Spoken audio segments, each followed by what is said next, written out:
It's a lot of things, but we can't go through KingReyJr. and JoeCrush because we gotta talk about our first match, which will be Made of Clay and Soothsayer Jin versus Reina.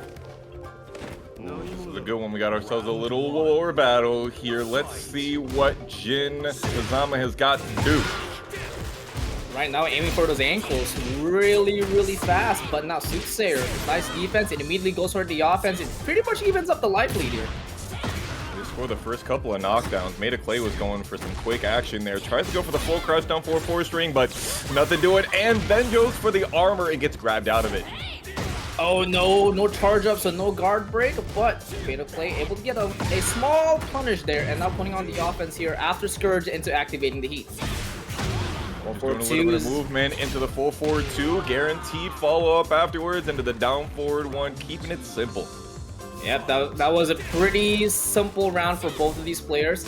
Just playing that small Tekken, but Made of Clay gets the answer with the wall standing 2. With the hop kick to, I feel like he was going for like a delayed hop kick there, but the normal hop kick was able to work out for the combo. And he's able to extend the damage and resets that down forward 2 towards the wall.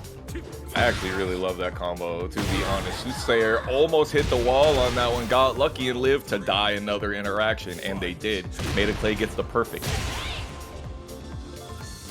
Soothsayer responds back immediately by pressing the button and gets the right answer with the counter hit, but nicely done to block the Scourge and gets the wall setting 3+4 tornado flip, but will drop the combo, immediately backs away. Ooh, no whiff punishment here just yet. Both of them are standing, still trying to maybe eke out a little bit of this small delay that we're seeing right here, but they're going to play it out. Nice stock into the Magic 4 and punished it with the 7C splint kick. Made of Clay in trouble, a little small health, and Soothsayer runs up with a forward 4. That's a cool kick right there. I love it when you get those like martial arts style kicks. Okay, flash combo into the rolling double kicks here by Soothsayer. Nice step out of the forward 4 and tries to punish it with the 1-2, 1+2, but will get caught pressing with the 2-1-4 and Made of Clay is going to get some guaranteed damage afterwards.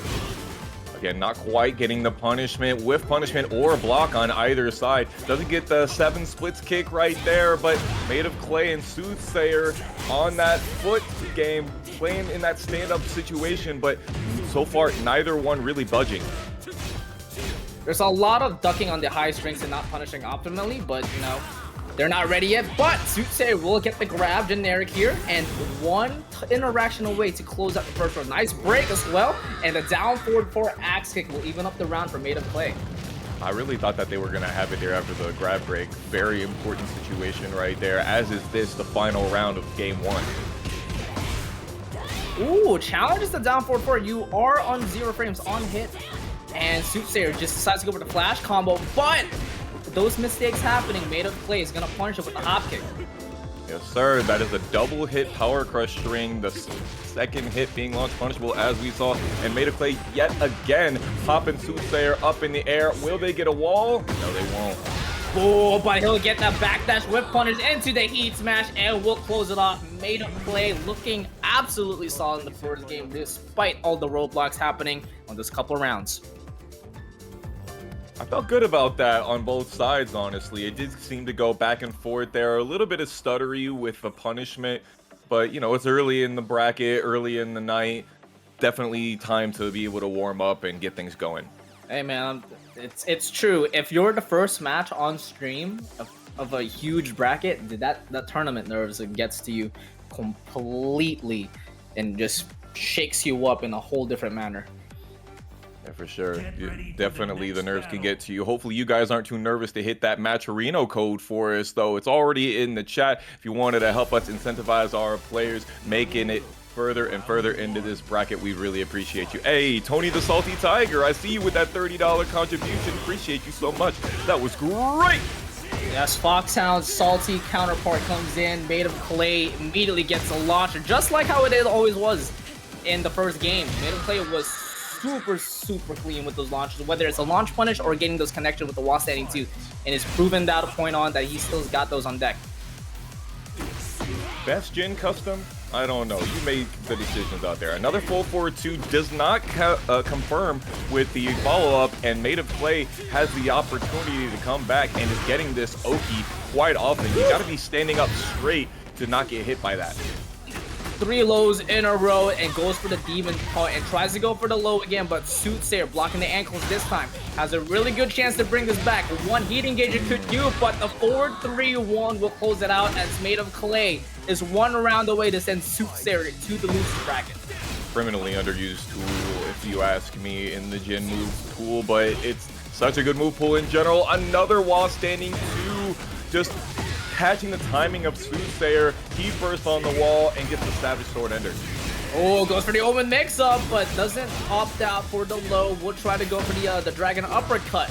But the down forward 1-4 will answer with the wall splat, and Made of Clay gets responded with another perfect, and we'll move on to the next round of pools. Erditse. All right, we're gonna work this one for you. We're professionals out here. We know how to pronounce words. Hwoarang versus Paul. Ooh, this is like the blind Goku Super Saiyan kind of thing. I like it. I like it. Even the color scheme and everything. But Erditse, we saw that he had a lead on the main character, but we'll go to the other key character of Hwoarang. And knowing on the get-go, he just warmed Notori-OSU. I was like, hey, by the way, I got Just Frame Skyrockets in deck. You gotta be really careful about me now. We're definitely running the Hwoarang offense here. Notorious was able to get that 3-2 ducked before I'm about to say what he's about to be able to get. He'll be able to get punished by a launcher, and Erditse is getting some good mileage off of that. Oh, tries to step, but Erditse realizing that he was gonna do that and immediately goes for the homing mid, which is one of the best tools that Hwoarang's got in this tool set. Yeah, easily one of the best tools that he got in Tekken 8. I 100% agree right there. Great first run for them. That button right there, that forward 4, that homing move from Paul, you're going to be seeing a lot of that. I'm quite sure of it. Yeah, especially with the amount of buffs that he's gotten, but Erditse is not phased out at all. Able to block the Demo Man and gets the wall-standing 1-3. 15-frame launcher for Hwoarang now, which he did not have on Tekken 7. Oh, in a different 15-frame launcher, but yes. Yes. There it is. There's that forward 4. Just like I said, that heat engager homing. And if you were already in heat, it's a heat dash launcher. So scary. Great tool. It is such a scary tool, man. Like, I'm scared to go against Paul because of it, but he wasn't afraid. But guess what? Erditse pays the price as the Peacekeeper brings in the violence for him as he loses that round. And that was a long round too right there. Ooh, the down forward 4 knee, only -2 on blocks. Some scary stuff. Ables you to get really close, just like this Peacekeeper does. And if it hits, we're in the heat. Yeah, down jazz Erditse doesn't want to deal with the pressure and tries to add a little pressure for himself with the down 3. But Erditse comes on the down 3-4, tries to punish him with the donkey kick. But no cigar there. Back on neutral ground for both of them with 35 seconds left to play.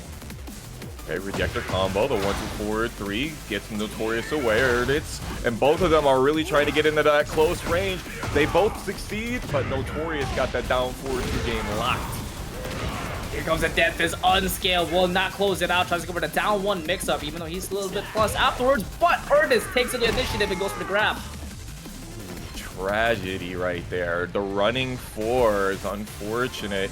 Maybe he was going for some other option. Maybe thought that Notorious was going to press on Wake Up. Didn't happen. The floor is lava. You know what that means. It's time to break throws.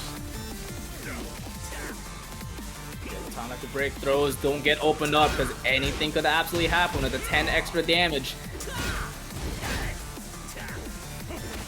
Notori-OSU there, but there it is. Yup, exactly. What did I say? What did I say? Speaking it into existence, Notori-OSU gets the first heat into the lava plume.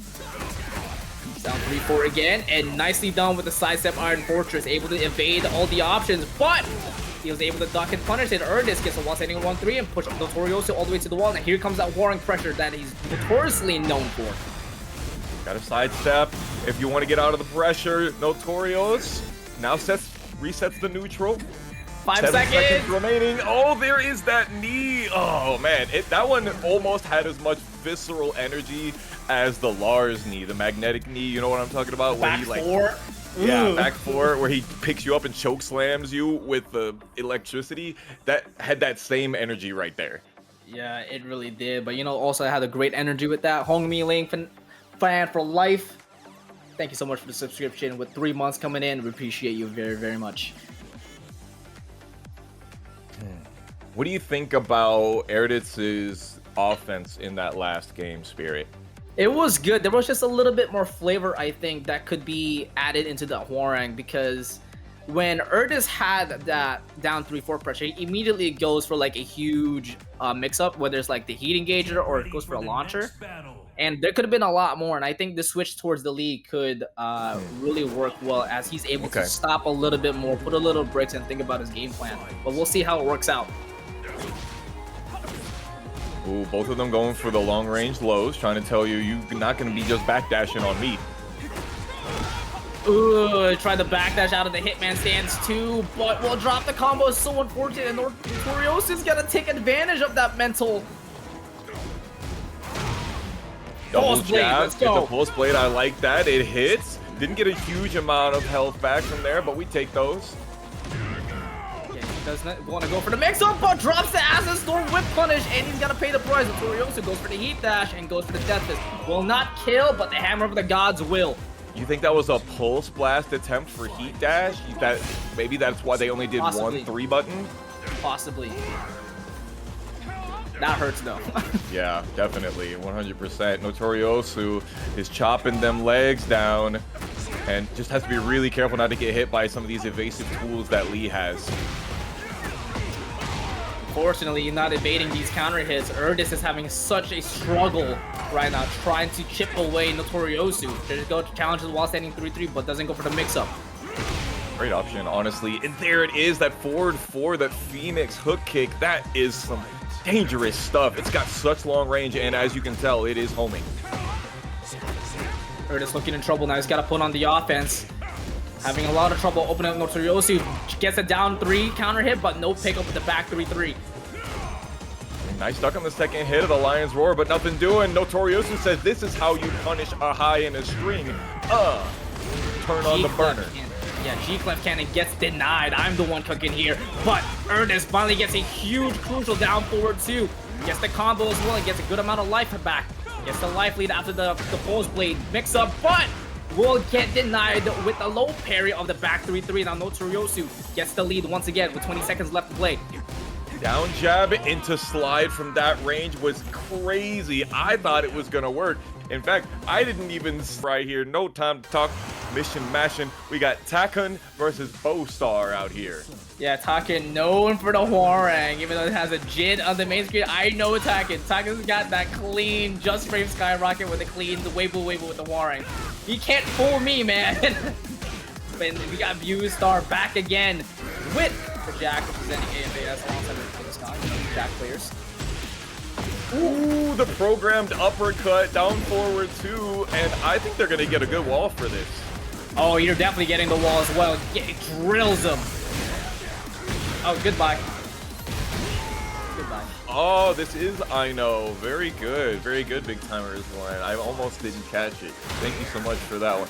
Takkun trying to run that left flamingo stand, and Beaustar says, nah, I'm gonna go for this long range full crouch string, and Takkun got the back 3 and is pushed on hella pressure with this. And the pressure doesn't stop until now. Beaustar gets a very important low parry, and this could change up the whole side. This time for him to put on the pressure. But Takkun gets the eat dash and tries to go to 4-4-3, and nicely on the back dash, but it whiffs. It was the right foot forward back 2 whiff. Beaustar essentially did a punish heat burst, and it still whiffed. Corners, what are you doing? Well, I mean, that's what happens, right? When you get your heat bursts a little bit nerfed on the tracking side. It is the way it is. Now here we go, attacking. Gets it down 3-4, but no mix-up as he gets caught pressing, as Beaustar will take the lead here. Not yet. Whoa. Tries to go for the battery ramp, and we'll close it up and down back 1. Remember that running 1+2 got changed. Instead of being +3, it's now +4. Definitely too far away to get anything off of that sidestep too, but it's about sending a message. Yeah, it's like, get off of me. Now putting on the pressure, attacking. Can you get the just frame block? No, you cannot, as you get wall splatted and you get respawned with a big boot afterwards. Ooh, another big boot after. Uh-oh. Yes, heat burst. There we go, we got floated. That thing we were talking about earlier. All you have to do is float it. Someone was listening to Lockdown, I would say. Beaustar able to get that perfect jab, perfect float. the perfect finish as he takes the first round here against Takkun. I liked what I saw a lot right there from both sides. I saw Takkun doing pretty well with the grab breaks, except in that very crucial moment in the last round. That one was not so on point. But Beaustar out here, I think I really like what I see. It's a little bit like what I see from JoeCrush, and I think, you know, you see somebody do what JoeCrush is doing, you go, oh, that's a good idea. I'm going to take that idea and use that. I see a lot of that in Beaustar's gameplay. And the best thing about it with Beaustar as well is that they know how to use their resources, whether it's the rage or heat or just his stances. And I think that's really, really important, especially in the game like Tekken 8, where you have so much given to you. And oh my god, speaking of so much given to you, Captain Commando has stepped into the building. Is that Ezreal from League of Legends? Perhaps? No, that's Captain Commando. You're gonna have to help me after this. Capcom. Oh, okay. Yup. I'm a fraud. You are a fraud. I'm so sorry. Beaustar is in some trouble here. There is the armored follow-up out of the Zen stance. Will wall splat, will take the rest of your life.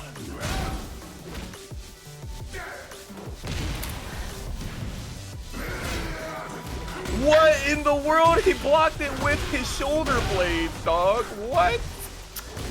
You know, you may ask for something earlier, but you know, there's sometimes you'll receive it just a later date. You know, the wish can't come true just a later time, but he's able to get gifted with a floor break. A lot of Takkun in heat already in this game, and I think we're going to be going downstairs. Not quite yet. The Swiss Army knife down back forwards, putting in that work and ducking to get the wall standing for and stop Beaustar from trying to do that throw. I'm really liking this change here with Jin, with Takkun. Takkun's, with the way he changed to Jin, he's playing a little bit more patient compared to Hwoarang's mix-ups. Like, he's only forcing things when he really needs to. Double jackhammer, tries to go for the overhead. Takkun looking pretty solid with the defense and responds with the corpse thrust. Ooh. Demon Paw into down 2, expecting Beaustar to just jump in and get hit by it. Beaustar says, nah, jackhammer downstairs. The sands of time are ours.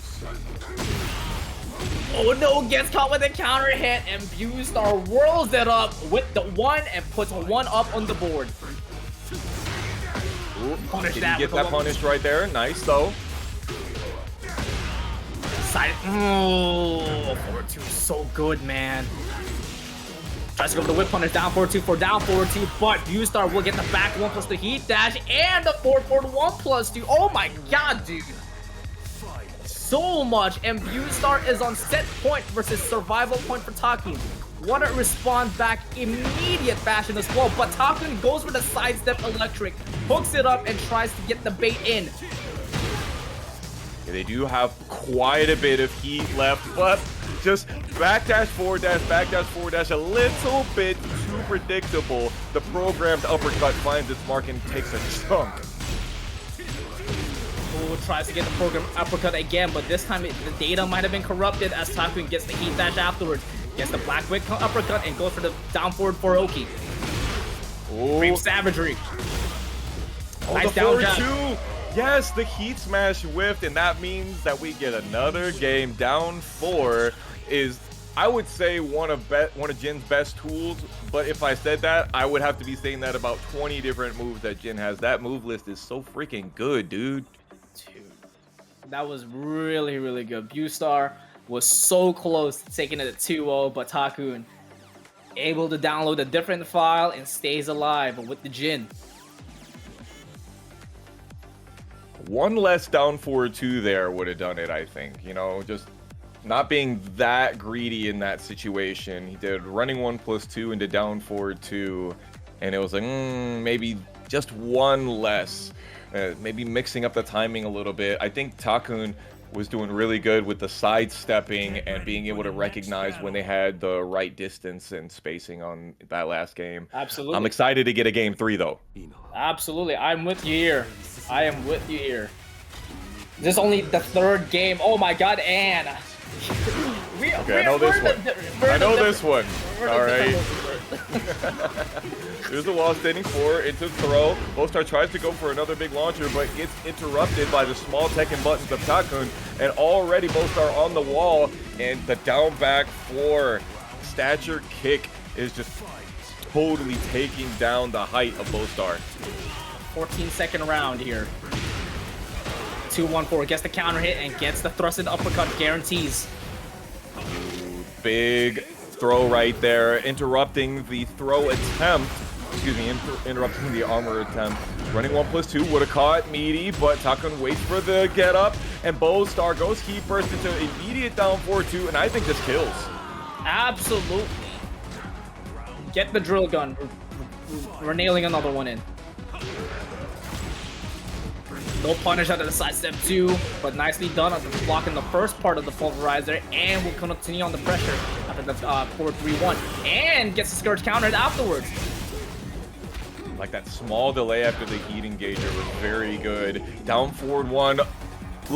Just Jin's down forward 1 is so good. Hit confirmable follow-up, that wall splash 2, can we talk about it? Beaustar almost gets the down forward 2, but does get the power shovel afterwards.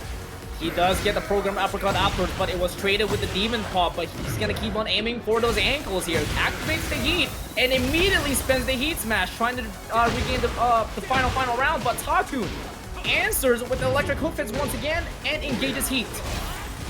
Ooh, good job standing up using the up button right there to not get hit by that Oki, but you did get hit by this Rage Art, and that's gonna do it right there. If Takkun had maybe 4 less health, maybe 5, that would have been Beaustar's round and had the possibility to survive that game, but 'twas not meant to be. What a finisher.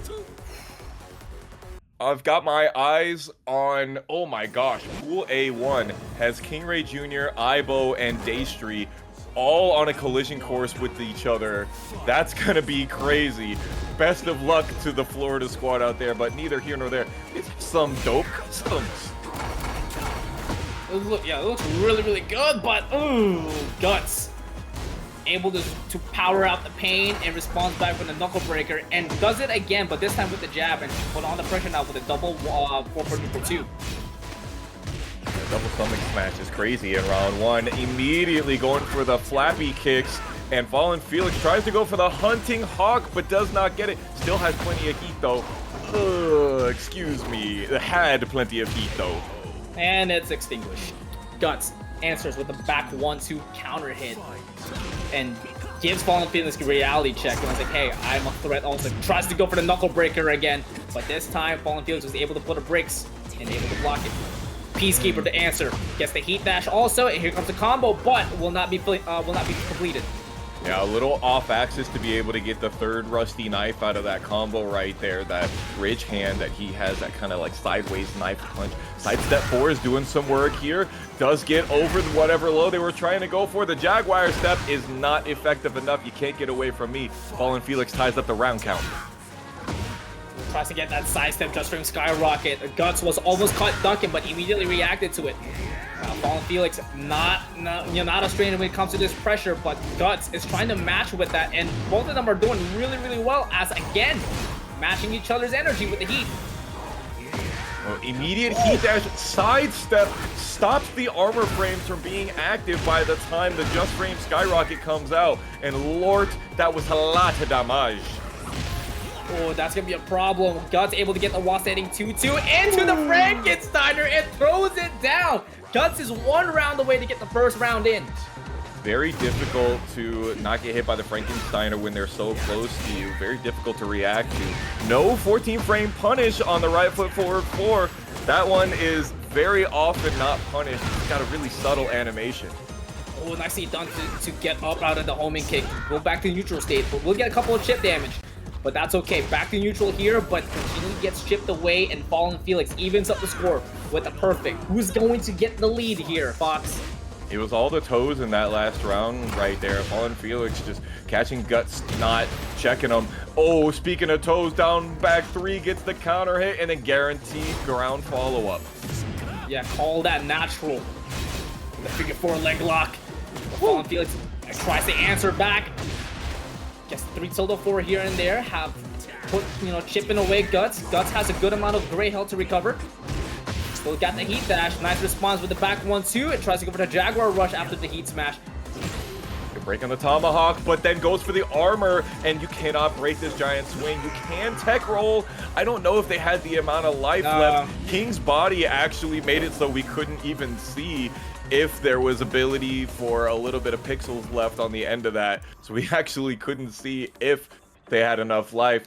But if you don't it felt really good. Both of those guys going back and forth, right?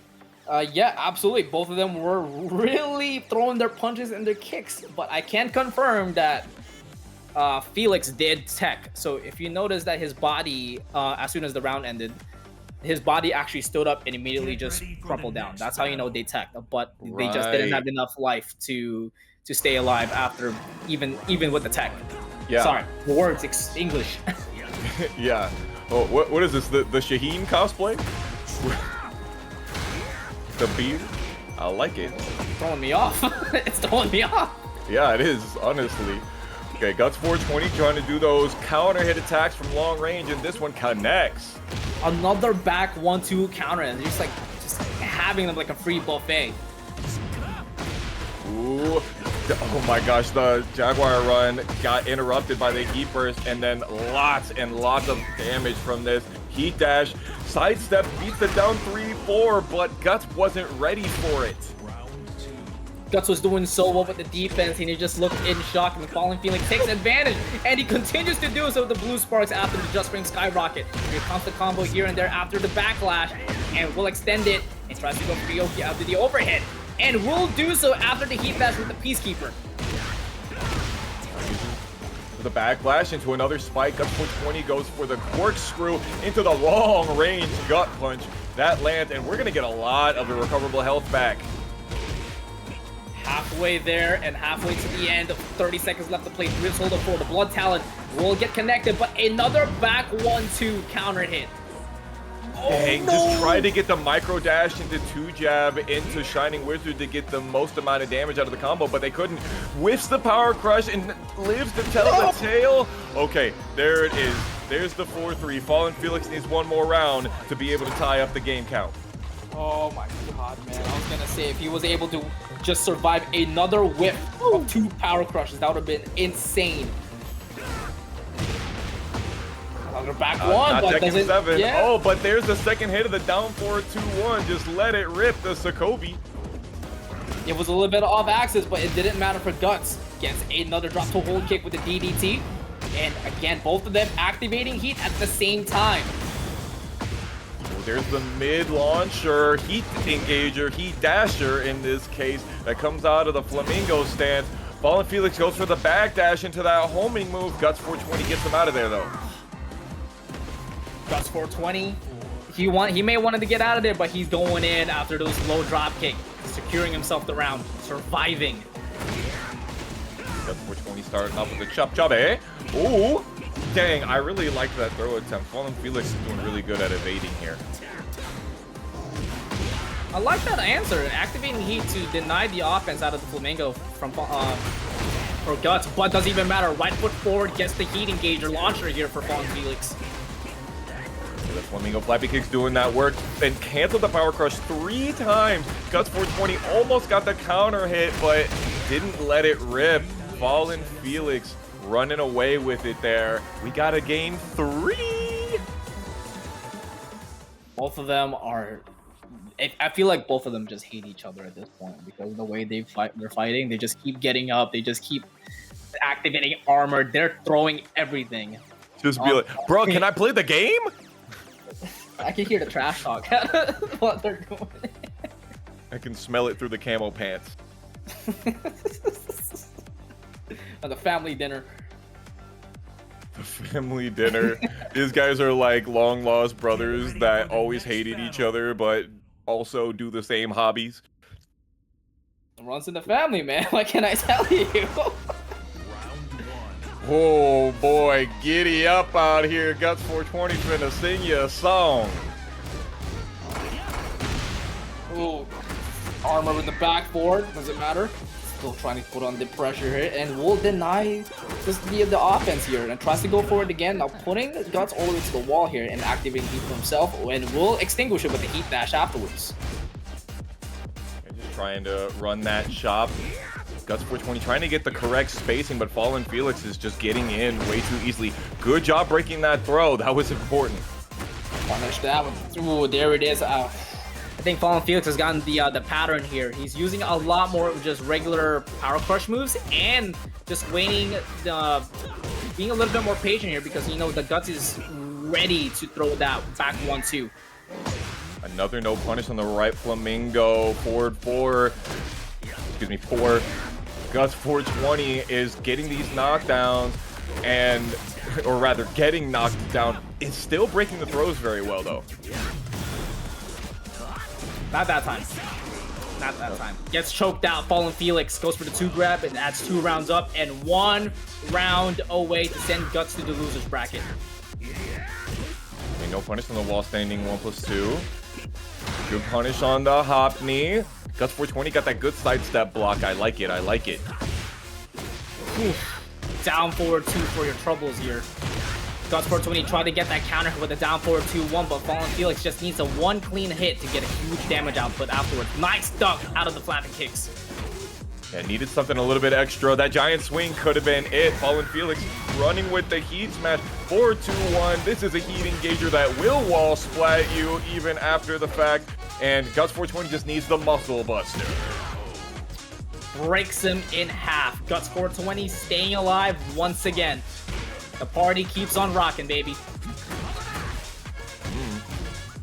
Ooh, that was not a counter hit right there. FallenFelix luckily didn't duck though. Yeah, that could have been really bad for Guts 420, but tries to step out of the trouble, but FallenFelix able to get the right foot forward force. Still connected regardless, but will able to get the side step with the forward 3, but will not get a tornado flip due to the back being turned the wrong way. And FallenFelix will capitalize that with a down forward 2 and will be sending Guts 420 to the losers bracket. Just like that. One of the... what can I say? You see Gamin Anya and you know that they keep improving. She keeps improving every time they play. When she was playing on Spirit Realm, she was close to getting top 7, you know, top 8s and then top 5s, and next, you know, Gamin Anya just beats everyone up and laughs at you. And then there's John Hammer who beats you up and says sorry. Yeah, he's one of those guys. He's the nicest guy you'll meet, but in game, sheesh, yikes. Not breaking the throw though. We thought you was OG, man. I thought the OGs really ran those throw breaks. Up 1+2, evading in that situation was pretty cool for both players, but Gamin Anya was able to get the better of the scramble. Really well after the first set and continues to do so, continuously putting that pressure towards John Hammer. Oh no, gets the counter hit. Crybaby Sophia. Crybaby Sophia, read me a bedtime story, please. Ooh, the knee was not able to catch the bear hitbox there. There's the G-Clef cannon, the one that is named for. Let's see what the Oki is. We going down there. He first, maybe?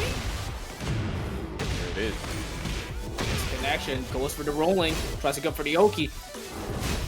25 seconds on the clock. 55% damage combo right there. There's the heat smash. John Hammer tries to hug. Gamin Anya was too far away though and gets the second round of that set. Yeah, John Hammer tried to get that frame trap, but Gamin Anya was absolutely ready to just play as patient as they could and backdash at her to get that whip punish. Gamin Anya trying to go for those big counter hit tools, going for down back 4 and then the wall standing 2 frame trap afterwards. Nice side step. A lot of people don't think that the Bears have issues with tracking, but most of their buttons really do have problems. But you know what's not bad at tracking? This Punisher from Gamin Anya, and that is a no round brown that just happened. She is an absolute menace. She did not give John Hammer any room to play. Holy Christ. I see one time John Hammer had an interaction and Gamin Anya just backdashed away and just completely whip punished him. And you know, you don't really feel like Bears have a problem with reach, right? There are a couple of moves that maybe have some stubbiness to them, the smaller buttons. But I feel like at the distance that they were playing, John Hammer wasn't throwing those smaller, low-range to mid-range buttons. Jumanji says, John will adapt. You got this, John. We believe in you, and I believe in you, Jumanji. Appreciate you for hyping up the boy out here. If there's anyone, it's definitely John. 100%. He's definitely the type of guy to just adjust. We've seen it at Combo Breaker. We can see it here in Tekken Never Sleep. But Gamin Onya's just that roadblock towards this bracket right now. Gatekeeping John Hammer. Again, that whip punish, that backdash. Yeah, the swipe. Really good. 10 damage every time you block that swipe right there. 10 damage recoverable, that is. Gamin Onya is just pressing forward. Could have killed John Hammer, but John Hammer got the low parry, but was unable to keep the combo going. And Gamin Onya gets the wall standing 1+2, and that's 4 rounds straight. John Hammer's gonna put a stop now, but Gamin Onya is just absolutely analyzing John Hammer, getting that down back forward counter hit, putting John Hammer all the way to the wall. It cuts them down, but John Hammer able to block their ankles and gets that I-18 punish. Big old wall standing 2 right there. Does continue the roll mix up. Gamin Onya losing a lot of health. The up 4-3-4, the double hop kick does not actually give you full launch on the bear. You got to do single hop kick. John Hammer really good for using that there, and finally gets a round on the board.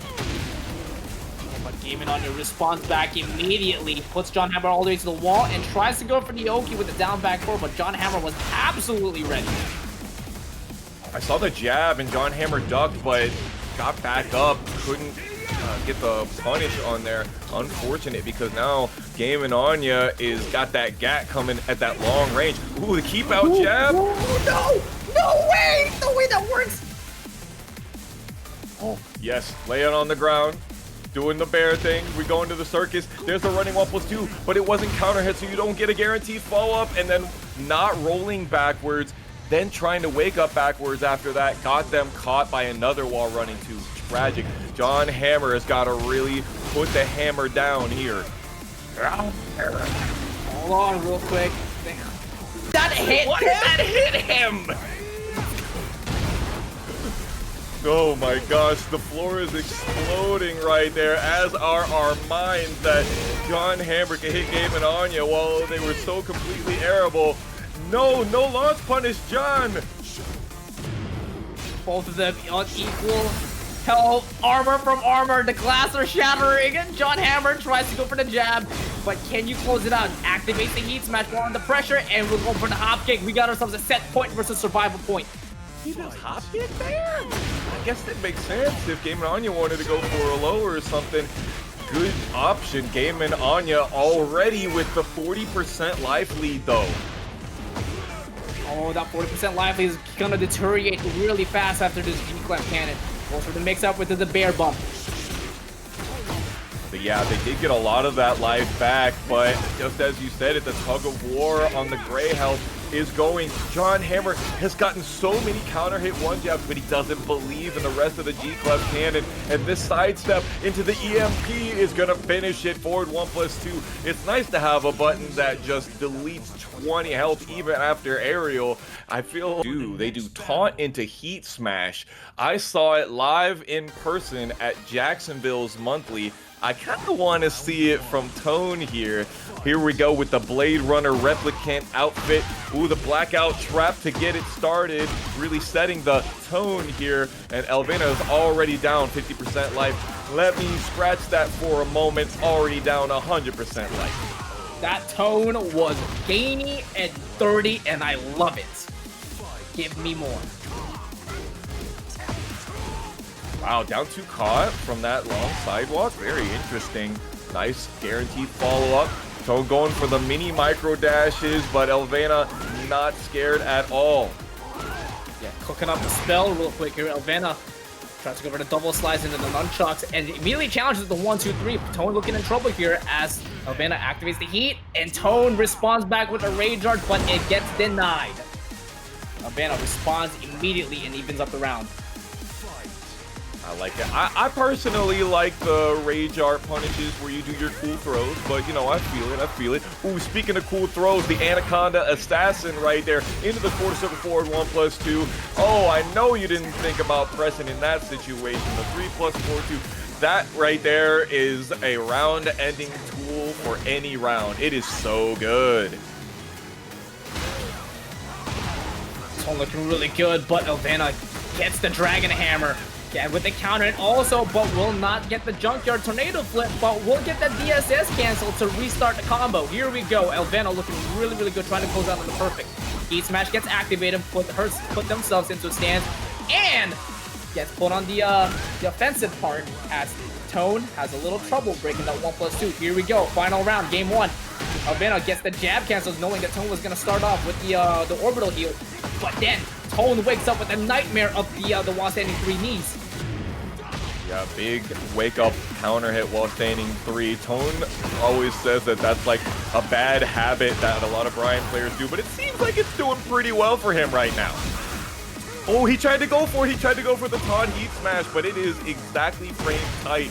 It didn't happen, but you know, no harm, no foul right there. Tone still able to come away with the game. I'm not gonna lie to you, Tony. I'm not gonna lie to you. I completely forgot you can do taunt Heat Smash. Yep, Heat Smash is 16 frame startup, just like the back 4 as well, so it is frame perfect, although it is a 1-button input, which would make it, in my opinion, the same difficulty as doing taunt back 4. Same difficulty, didn't... Bryan players just keeps getting rewarded, man, especially after the scaling they just changed to. Oh man, Bryan players are cooking right man now. Knee was like, after the patch drop, Knee was like, the developers are great, this game is great, thank you. There was a lot of happy individuals, happy customers after the patch. I don't blame them. Tone able to get that sidestep 3+4 counter hit, but no follow-up afterwards. But will continue on the offense and put Elvena all the way to the wall and gets that chunky wall damage afterwards. That was something. Count 4 to get it started, trying to make it so that Tone doesn't have any momentum. Nice 1-1-2 follow-up. Does get punished. Oh, you know Elvena was not gonna press a button after the delayed hit. You know that. Ooh! Yeah. Gets the shotgun punch afterwards. Nice 4-3, was able to get a follow-up. They say that Magic 4s are gone in Tekken 8, but most of the ones that are still existing have a committal follow-up, just like we saw right there. Tone now enraged, never mind. Gotta turn the rest of the page. All of that fire is gone, extinguished. But the fire keeps on burning regardless, just like Taki's. You know how spicy they get with the blue flames, and Tone's got that blue flame aura around him. Elvena's trying to extinguish afterwards and change the position. Goes for the poison sting here, and still continue on that pressure with the Magic 4. But the 3+4 too, and the soccer kick. Do it again, but nice block there with the hatchet, and Elvena responds back with a wall standing 1-2. Just a single jab in that situation. 1-2-3 goes for parry, as Law mains are well known to do. Dang, that caught that situation. I thought that was going to whiff because, you know, it looks like a really linear power crush, but I guess not.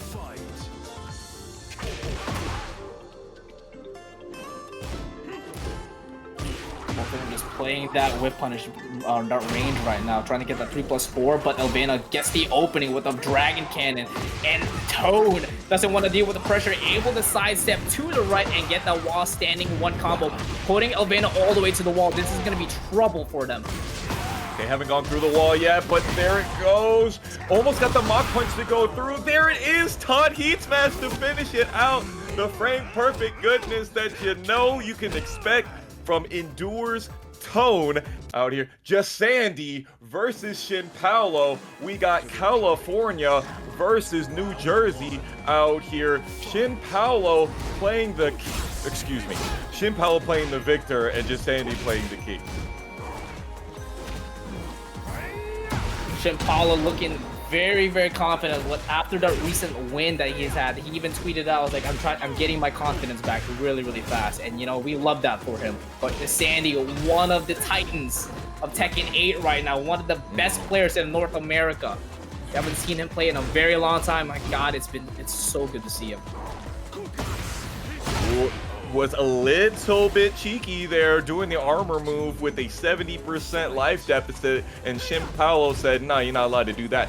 Dude, that long range baguette cutter, the while standing 1, I can't believe Jesandy didn't punish that. Unfortunately, Jesandy is gonna get punished with that side step down forward 2 by Shin Paulo, but he gets a little lifeline here as he gets the combo dropped, and here comes Jesandy trying to get that Skull Crusher Heat Engager here and there. He's got the blue flames around him, but Shin Paulo is not letting go of the offense. Nice block of the stomach punch here by Shin Paulo. It looked like Shin Paulo was trying to pick up after Jesandy put themselves on the floor. Jesandy already no longer in heat. Tries to go for the full 4-2, which is +7 now, but not doing anything. There goes the long crouch dash, and the arm break is broken. Get off of me. Tries over to mid punches here and tries to get that counter hit with the Wasani 2-2. We got 10 seconds left in the play, and Jesandy takes the lead here and close it off with a down forward 1-2. Yo, Stock2K, thank you so much for the $100 contribution. Thank you so much for that incentive for our players. Jesandy said, I will take that down 4-2-1 counter at the beginning of the round. I want some of that money. And Stock2K is absolutely right, because this is some good-ass Tekken, and Jesandy powers through the blade and activates heat for themselves. He needed 1 pixel away, and we'll close it off just the same way we did with round 2 with the down forward 1. All right, it looks like Jesandy is locked in here, using that crouch dash ability that they have now got from the last patch. There goes the push into the counter hit Heat Engager. Jesandy really swinging, even running the second hit of the down forward 2-1 on the delay. Even with delay, Shin Paulo able to get an opening with the delayed generic grab, and Jesandy able to get the punish with the back 1-2. Just running at him menacingly. Shin Paulo activates heat for themselves, and Jesandy just gotta play the blocking game now. Try to get the defense. Here comes the 1 grab, and Shin Paulo able to break grab out of it, but will not break out of the Shining Wizard. Ooh, no Frankensteiner for you. 14 seconds remaining. This is a launch punishable heat smash right there. Shin Paulo is getting the business end of those elbows from Jesandy. That was a huge gamble for Shin Paulo. Unfortunately, a little bit off range as Jesandy able to get that whiff punish with a 4-1. Didn't even need the launch. He just needs 1 clean hit to close it out. Jesandy looked a little rocky from the first round, but able to adjust themselves and, you know, kept it clean. Kept it really, really solid here the next 3. Yeah, I agree. At first, it seemed like Shin Paulo had the spacing game on lock, but I think Jesandy was just kind of playing with the distance that Shin Paulo wanted. And yet another Infinite-esque stage that we have here. We are on the Coliseum. My preference for the Infinite stage.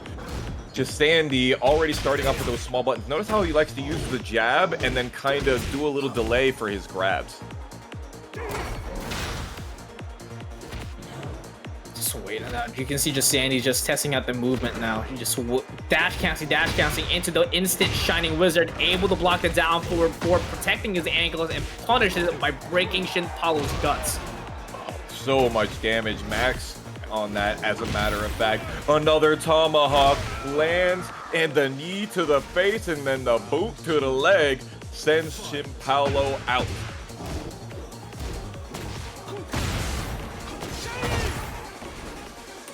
Oh, that is crucial. Jesandy just goes in circles around Shin Paulo after the drop combo. It's like, hey, turn around, man.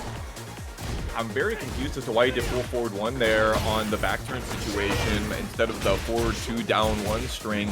Shin Paulo, though, says, you know what, I'll take that. I think he's going to heat dash into the expulsion. No, just wants to go with the horizontal swipes right there and ties up the round count yet again. If you know it kills, you can. If the easier move, you know it'll kill. You just gotta do it. No need to go stylish on him. But Jesandy able to get the big boot with the guaranteed leg drop afterwards. Takes control immediately, tries to go for it again, but Shin Paulo steps on the other foot. There's a lot of whiffing from Jesandy right there, and no punish on the ooh la la. While running 2 catches Jesandy moving. He does roll away, and it's got just a little bit of life left, but I think he can. Oh man, that second hit of the down forward 1. Crybaby Sophia able to wipe its tears away real quick. Shin Paulo able to maintain his position. Need 1 round away, and Jesandy finally answers with the back 1-2. Counter hit, but will drop the end combo. Jesandy Playing with the spacing a lot. Tries to sidestep that attack, doesn't get it. Does get a knockdown punish on the double scabbard attack. And nice step there, and activates the hop kick with the EMP balls. I think they're gonna get wall. Oh no, it was too far away, Spirit. Jesandy's gonna Jaguar step away from it, but Shin Paulo activates Heat Smash, but this time around, it comes in successful. He just barely misses the counter hit on the push. In fact, I have to think, because you know, push full forward neutral 1+2 actually has an 8-frame startup. I have to think, I'm looking back at the replay right now. It was, oh, I see, he whipped the push, goes into crouch, tries to get wall standing 2, and wasn't fast enough and got beat out by the Heat Smash. I see. That's very fortunate situation for Shin Paulo, and fortunate for us here at Tekken Never Sleeps, because that means we get more games, baby. Oh man, and this is just pools. This is the crazy I know. Part. It's just pools.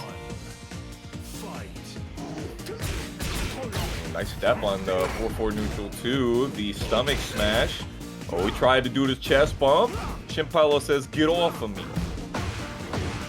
Oh no, gets caught ducking out the forward 2 extension. Jesandy is gonna take advantage of that and break the balcony afterwards.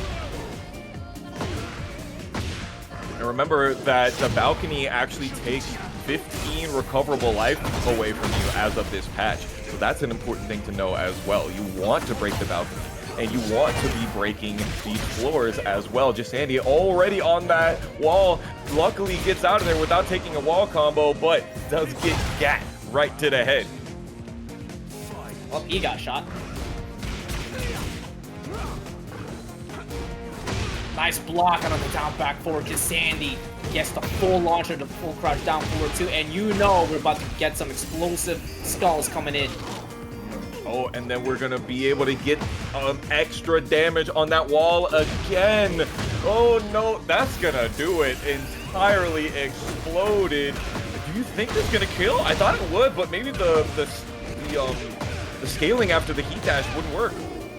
It would not, and he still has Heat Dash afterwards. Goes for the Heat Smash instead, and doesn't even go for the mix-up.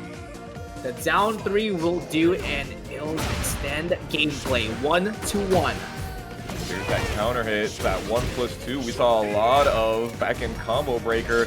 And Paulo says, let's bring some of that back. Yes, you can get floated out of the middle of that string. Jesandy knows it. That's what happens when you're in the lab, baby. That's what happens when you do your homework. He is an absolute lab monster for sure. Gets the arbor and gets the skull breaker here. Jesandy goes for the giant swing again, and you know we get that 10 extra damage from the wall. And gets more of that heat back as well, because remember, King gets heat back for when he successfully does a grab on somebody. Damn. Jesandy's defense is sharpened up here and is 1 round away to move on. Oh, he's pushing Shin Paulo back to the wall here. Shin Paulo not going out without a fight. Nice step. Just Punisher, just, you know, with the 2-1 here, just keeping it simple. Gets the big boot afterwards, gets a leg drop in. Tries to go for the Jaguar step mix-up. And another giant swing, but this time we got a blue spark for the fireworks. 70 damage right there as well. Shin Paulo on last leg. No recoverable health at all. Does have rage. Had the ability to run the heat, but the running 2 just what I think of when I think about keep out jabs. For sure, for sure. I think just keep out in general, Machine Gun Wizzy is really, really good. But we got a different Dragunov in hand. We got Mac in here. We haven't seen Mac play in TNS in a while. It's really good to see him back, you know, competing. And despite all the Twitter comedy he has, he is such a skilled player. Absolutely, 100%. Oh, almost got that whiff punish right there on those small buttons that PhiDX is throwing out. Ooh, you have to hold back in that situation. Now, if you get counter hit by the Root of Evil, that's a guaranteed back turn 1-3. But if you don't hold back, you will stop neutral guarding and it'll be guaranteed. Let's go to the mix-up. Nicely done by PhiDX to break the 1+2. PhiDX. Is it possible for him to have yet another honeymoon storyline? as it was from last year's CEO. He was the one to take out Arslan Ash, the losers at CEO. Can he do it again? It don't matter, Horn. PhiDX just throwing it out like that. He's a Lili main, of course. You think they care? Okay, uses the down jab. 20 seconds left, and Max Heat is slowly withering away, but Max immediately goes for the Heat Smash. Right after the side step right there, PhiDX immediately getting the Heat Engager into dominating. Kyo tries to put on some plus frames, but just gets knocked down for their troubles. Still has half the Heat gauge left, though. Down back 3, double it down. Tries to convert that side step down jab here by PhiDX. Gonna do it again, but this time it releases a string, but no cigar. Mac putting on that defense and the pressure. No wall standing 2 whip punish there, but will block the back turn mid. Okay, putting on the plus frames again. There's using the back 4. No, that is absolutely not while standing 2 punishable. Get that out of here. Great read on the down 2 though, but unfortunately in the wrong punish. Mac able to capitalize and extend the round count, and he's gonna take a good amount of damage here after this down 4-2, the scimitar. Why the throw there? I'm not sure in the middle of that combo. It's okay. The Tundra Slash is putting PhiDX on ice up against this wall. Back 4-3 doing a lot of work. Giving the people a great match to watch, but the 1-2-1 Heat Dash will connect, but will not kill, but the down 4-4 will, as PhiDX able to get up and pay the price. Why did you back 4-2 there? Maybe it was because he was trying to do a sneak stance follow-up for Oki. I think that might have been what happened there. Man, back 4 in general is such an amazing tool for Dragunov. I think if you used running 2, back 1+2, his jabs, and back 4, you could probably do whatever you wanted with Dragunov in just about any situation. By the way, I want to talk about PhiDX's Steam name here, Nameless King. That's a play on Nameless King, an old school law player from the Korean side. Little lore back there. Check it out on YouTube if you guys are interested in learning some old school stuff. Mac able to get an immediate opening here against PhiDX and taking 50 away just like that, and just knowing that he was able to stop and knowing that both of them stopped, Mac again takes the initiative on the offense. There's the Heat Burst, just not wanting to let go of the turn, uses the Heat Dash yet again. PhiDX does get the follow-up here and almost gets a wall splat, nothing doing. I think Mac caught the timing just right. And absolutely he did. PhiDX even paused there and just for a sidestep move, but Mac ain't having it. But the Rage Art isn't gonna kill. Hold on. Going with those lows. Yeah. Oh, long range wall standing forward. Yeah, I like that a lot. Nice step here by Mac here. Dragunov, I got the movements too, Lili. Hold on. He has the 4-4-4. You wall splat, the tornado flip, and just like that, your health is gone. But PhiDX answers back and regains health for themselves after this Heat Dash. Nice use of a feisty rabbit at the wall right there. Both of them, and he having about the same amount, does go for the back 1 into the do-glide stance, and that gave them the ability to get the Heat Dash and take away all the rest of Mac's life and tie up the round. Nice step here by PhiDX, but misses out on the punish. There's a little, the range issues there after the 4-4-2. Wall running 2, sorry. I like that a lot. Down 1-2 into down 1, full crouch down forward 2. Nice option. Mac tries to get the 1-1-3 there, doesn't get it. Voila, Platinum Brace puts you in your place. Mac is trying to get PhiDX over on that wall, but he is not trying to get hit by that down 4-1-4 Switchblade Ripper. Ooh. Double down, he didn't duck any of them, and Mac tried to be sneaky with it with the backswing blow, but PhiDX thankfully still able to close it out, even after no launch punish there, just kept it simple with the jabs. Here we go, 2-4, putting Mac away to the wall with the wall splat as well. Down 4-1, Mac knows exactly when to interrupt. 1-2-1 rolling Sabat, does get a lot of damage for it, and evens up the round count, and now PhiDX is with her back to the wall. Yeah, Mac is catching PhiDX so many times when Phi's on their back turn. He's exposing them, gets the counter hit. The long range stuff, PhiDX using the down 3 in that long range situation, doing hella work. And you know what that means, Spirit. We going into a final game. Yes, sir. PhiDX actually got, if you think about it, PhiDX could have had the catastrophe coming up on him because after that down forward 2, Mac immediately went for the backswing, bro. You didn't see it, but the motions were there. Yeah, he definitely was in that, he put on tension into more tension, and just when PhiDX looked like he was about to break, Mac was like, now, and Phi was like, no, why would I want to kill myself now? Oh, Mac going for the Feng way. Where there's a will, there's a Feng way. Let's see, this is a main that we have seen from Mac in the past here. So far, looking pretty good after that sidestep down forward 3, able to connect and put PhiDX, has the great wall positioning, but PhiDX able to fight out of it. Another back turn explosion here by Mac. Ooh, nice armor move, catches Mac. Okay, gets up 4-3-2. Voiles, looking at that. No wall burst though. Interesting. The up 4-2 is gonna come in and save Mac out of it. And unfortunately, PhiDX tried to take a gamble with the hop kick, but Mac wasn't budging. Yeah, no. You keep those legs to yourself, girl. Okay. Both of them wanting to be in the map advantage situation. Already Mac with his back to a glowing wall.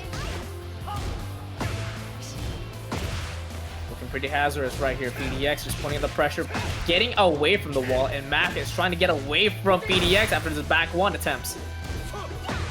Oh, yes, absolutely. How did he know he was going to tech roll into the forward save, full crouch down forward 4-1?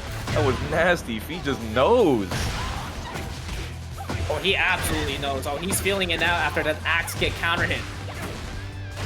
Goes for the mix up. There we go. Goes for the low this time and continuing to do so after this heat dash. The pressure is on Phi's side right now. Down for 4-3 here. Ooh, was it again? Yes. Oh no, very long range on the ballerina stun, was able to blow up that wall, Spirit. He's gonna take the life lead here. String kicks out of the trouble, but shoulder will respond to your problems always. Mac is on set points. You know PhiDX did that sidewalk in order to get away from the Iron Mountain, but there's nothing doing. Excuse me, the Iron Fortress back 1+2. Can he realign to be able to blow up this wall? No, it doesn't even try for it. Oh, but it doesn't even matter. Mac answers with another wake-up hop kick, putting PhiDX always to the wall. I don't think the wall burst is there anymore though. Explosion's gone, but we're gonna run away from the wall after the heat dash as PhiDX puts Mac into precarious position now. Nice little micro backdash into the Iron Fortress yet again, where he engaged, and that shockwave hits you from all that way away. That's nasty. 15 seconds left, and Mac sidesteps out of the backflips. Tries to go for the cheeky back turn mix-up, but Mac able to step out of it and immediately goes for the shoulder. This character, oh, he's back with it. Oh, he's back. Yo, he's back. He's been really feeling with the Kazuya lately. I'm not even joking. He's either the Kazuya or the Devil Jin. He's been having a lot of fun with both of them. It's time to see Kazuya on a tournament setting versus Divine Exorcist. Let's go.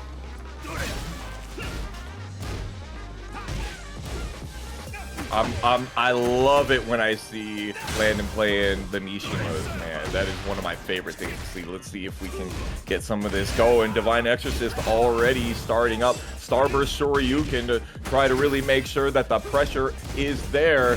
And Landon is fighting for his life, but 23-second perfect couldn't get it done. The defense was just too strong there for Divine Exorcist, and Landon is gonna try to take some gambles out of the way and goes for the vortex immediately, but that's perfect electric here and there with the Dragon Uppercut Tornado Flip. Activates Devil Form here for Landon, but no response as Divine Exorcist keeps aiming for the ankles. Heat on heat, and Divine Exorcist, remember, he's got a Starburst in hand. He's got a place, just super patient, able to duck that. Nice. He doesn't want the 1-1-2. I think he wants the plus frames instead of the knockdown. Landon is just looking a little stiff right now. Down 4. Yeah, you're absolutely right here. Landon is looking a little bit stunned, trying to find an answer. How can he put up this offense? But Divine Extra is just building up that wall and responding back with arrows for the offense. Here we go. Landon puts up a wall of his own with the forward 4 and gets a steel pedal afterwards. But Divine Exorcist immediately puts on the offense and putting Landon back into that shock state. Oh, chopping at the lows again. Divine Exorcist going for the God stance, standing still and doing nothing. Landon is just getting hit by these delayed timings, but it's his time. Wevu, no. Unfortunate. I think that was the either down forward 2 or an electric attempt there for Landon. Instead, he got a down jab with the down 2. He fell victim for one of the classic blunders. The Kazuya, that's probably the #1 thing that Kazuyas get upset about, is getting their down jab instead of an electric or down forward 2. I mean, I'm sure I would be that upset if I got that instead of one of the most godly buttons in the game. Yeah, for sure. And the thing is, Landon just did not look like Landon in that game. I'm sorry to say. I agree. It's just, he just let Divine Extras just pave the road. He let him take full control and then just sat there. But we're gonna stick with the Kazuya here, and we're about to see some gnarly adjustments, I'd say. So he's gonna shake it off. Yeah, we know Landon really well for using the Devil Jin back in Tekken 7. So don't be fooled. This man got it. You just need to show it off a little bit. Divine Exorcist already putting on some of these big buttons out here while running 2 a couple of times to get dominance. The defense run up with Divine Exorcist. He's doing such a great job blocking these stature kicks. Okay, there we go. Electric. No down jab this time with the full combo, putting Divine Exorcist all the way to the wall, and we're going to activate the heat and going into double form. But we're not going to put on the pressure. Instead, we're actually going to back away here and just try to step out of it. There we go. Punish that with this flash combo. Gets the 4-4-2. Yeah, they're in the corner now. Divine Exorcist trying to fight their way out with the grab into the running too. I love that option. If you thought that you were going to press right after my jab, right after my grab was broken, you might have been able to catch me. But who's doing that right there? Some awesome sequence from Divine Exorcist. Again, Landon's just staring at Divine Exorcist, just doing a couple wave movement, and gets a connection with another electric. We're gonna activate the heat here and goes through the down forward 3+4 wall extender into the heat smash. Divine Exorcist once again trying to get themselves without their back to the wall. You can see how they were trying to go for the Starburst Shoryuken there, but Landon D went for the down forward 2 to counter hit and get the 25-second perfect right there. Finally a perfect for himself. Landon finally getting some answers to getting around for himself, but Divine Exorcist still playing the same game plan on his blueprints, letting that aggressiveness just come into play. But that might bite him in the butt here with the down forward 2 counter hit for Landon. Ooh, try to go for the patricide fist, does get the follow-up here. Could have gotten down back 1-2 as a heat dash punish. Didn't go for it. Still kept it together though. Landon D 1 round away from tying it up. Looking a little bit more confident here. He's looking very schmoovy here compared with the first game. Here comes the sweep here, down back 4. Just double down on the lows, but doesn't want to take too much of a gamble. Okay, back 4. Divine Exorcist going to pop the burner on. True Shine here, another down forward 2 counter hit. Landon is just catching Divine Exorcist timing. So far, it's like 3 out of 4. Oh, trying to go for the Demon Paw, but got Genocide Cutter, the Sky Slash Nova hop kick. Divine Exorcist almost kills with the Superman Punch. You know that projectile was coming. Landon D goes for the wave dash, gets while standing 4 interrupted, and we are on what, Spirit? Set point versus survival point, and we're going to the last stage of Sanctum. Landon D starts off immediately with the backswing blow and goes for the vortex sweep With this case, with double form, he's able to get Heaven's Gate, but didn't activate it because he wanted to extend damage with the Tornado Flip afterwards. And he's going to do so with the wall pressure here with the down back 1+2. Goes for the Heat Dash, but tries to close it out by breaking the ankles, but Divine Exorcist isn't having that. He's able to block the Stature Kick. Whoa, I think he tried to go for long-range Demon Paw right there, but held the forward too much.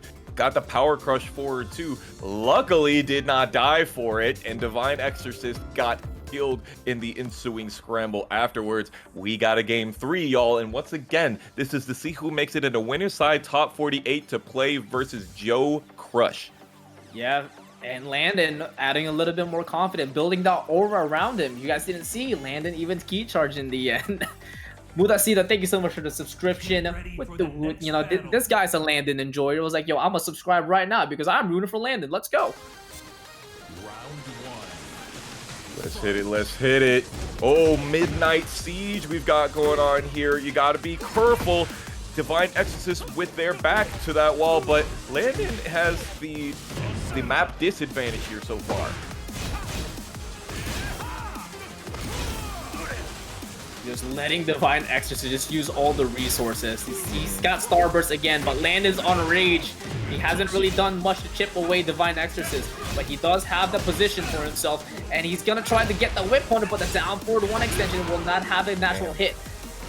He did the Slaughter Hook down forward 1-2, and then backdash. Almost got the whip punish, but I guess he wasn't close enough, not close enough in the timing. And Landon D is in some trouble already. 8 seconds in, down 50%. Ooh, he's trying to get no recoverable health there to gain for Landon. There we go, another perfect wall splat distance for that Spirit. I mean, Kazuya players, man, that's what it is. Tries to go for another gamble with the Hell Sweep and possibly another wall split, but Divine Exorcist was absolutely ready to protect their ankles and is 1 round away to send Landon to losers and to meet JoeCrush in top 48. Great break on the throw right there, and sidesteps the homing move. It was all about spacing on that one into the Electric Wind God Fist. Unfortunately, does not break the wall explosion right there with the Hell Lancer, but definitely that is the goal. He's close to detonating the mines here. Nice block on the ankles, but no Twin Piston punish. Down forward to counter hit again. Nice. Oh, and then goes the Hell Lancer instead of the Tornado. He wasn't that close. He was predicting the wall was gonna be there, and Divine Exorcist is gonna capitalize on that mistake with the Sky Splash Nova. And we're gonna close it out with the down back 1+2. Divine Exorcist responds, retaliates. Yoshimitsu player combo exhibitionist. I'm gonna say that right here. You're gonna see the snastiest Yoshimitsu combos that you see.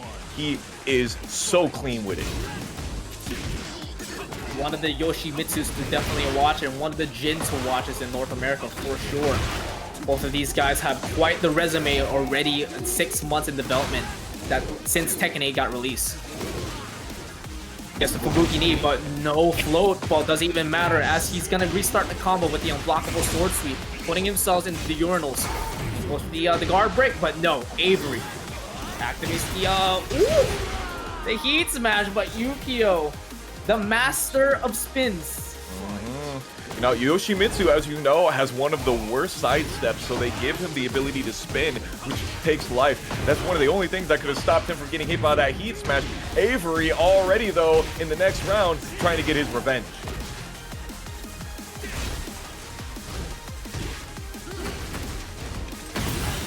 Oh, the heat smash breaks the armor spirit, and then from downtown, he's on fire, just destroyed by that wall splat. Unreal, breaking the glasses as one makes an entrance into an outro. TK Breezy, thank you so much for the raid, my brother. Hope you had a fantastic stream, and now you're watching top 48 winners from the start. And this is yet another start here for Avery as he's able to activate the explosions out of the mines here. Ukiyo looking in absolute trouble right now all the way in the corner, but he's able to sprint it out. But Avery, the demon himself, activates the heat dash from the demon paw. Nice.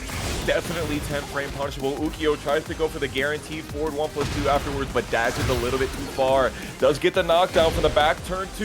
And then, yes, you think that you know everything about Yoshimitsu? Did you know that he's got one of those launching long-range full crouch sweeps and no sword stance? Ukiyo is definitely going to throw that one at you and make you remember. Oh, he mixed it up, both of them in launching offense.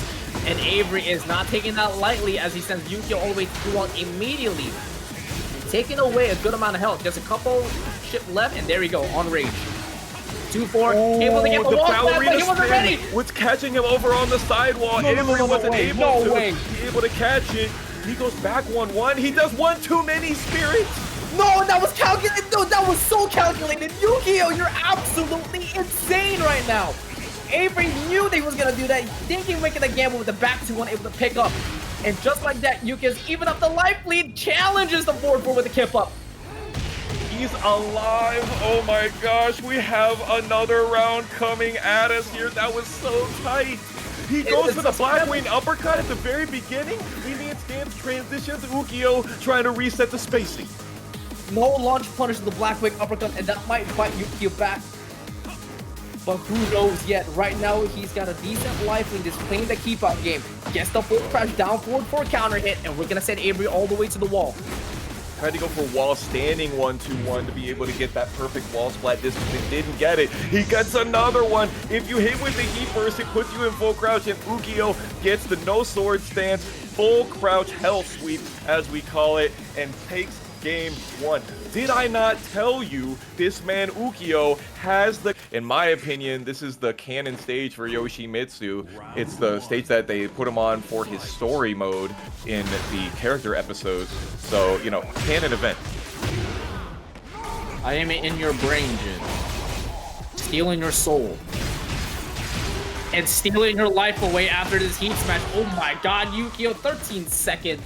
Perfect. Just doing it in clean fashion. You know, Yoshimitsu having one of the 2/3 of heat smashes that are going to wall splat, and that saved him right there. 2-2 into Kincho forward 2, and then tries to go for the samurai cutter, the unblockable sword sweep. Avery says no. Not today. Oh, nicely done to wait out the spin here, and Avery able to punish him with a down forward 1-4, catching him on the right side also. And this time, Avery was absolutely ready to press on the heat smash and steal the round back. I still can't believe that heat smash will wall splat from so far away. The back 2-1 there was absolutely amazing. Notice that you are in an aerial state when the Yoshimitsu is in Indian stance, and then Avery gets a floor break right afterwards into the 4-4-3-1. Are we gonna go downstairs again? Doesn't even need it. Ukiyo has had it. Both of them activating heat, get the control back, and Ukiyo, I got a sweep of my own, this time putting himself into combat exhibition. But Avery was absolutely ready and punished him with the forward, not forward, but just the regular 1+2 destruction into the heat dash. Very good interrupt in the middle of that unbreakable, that guard block string.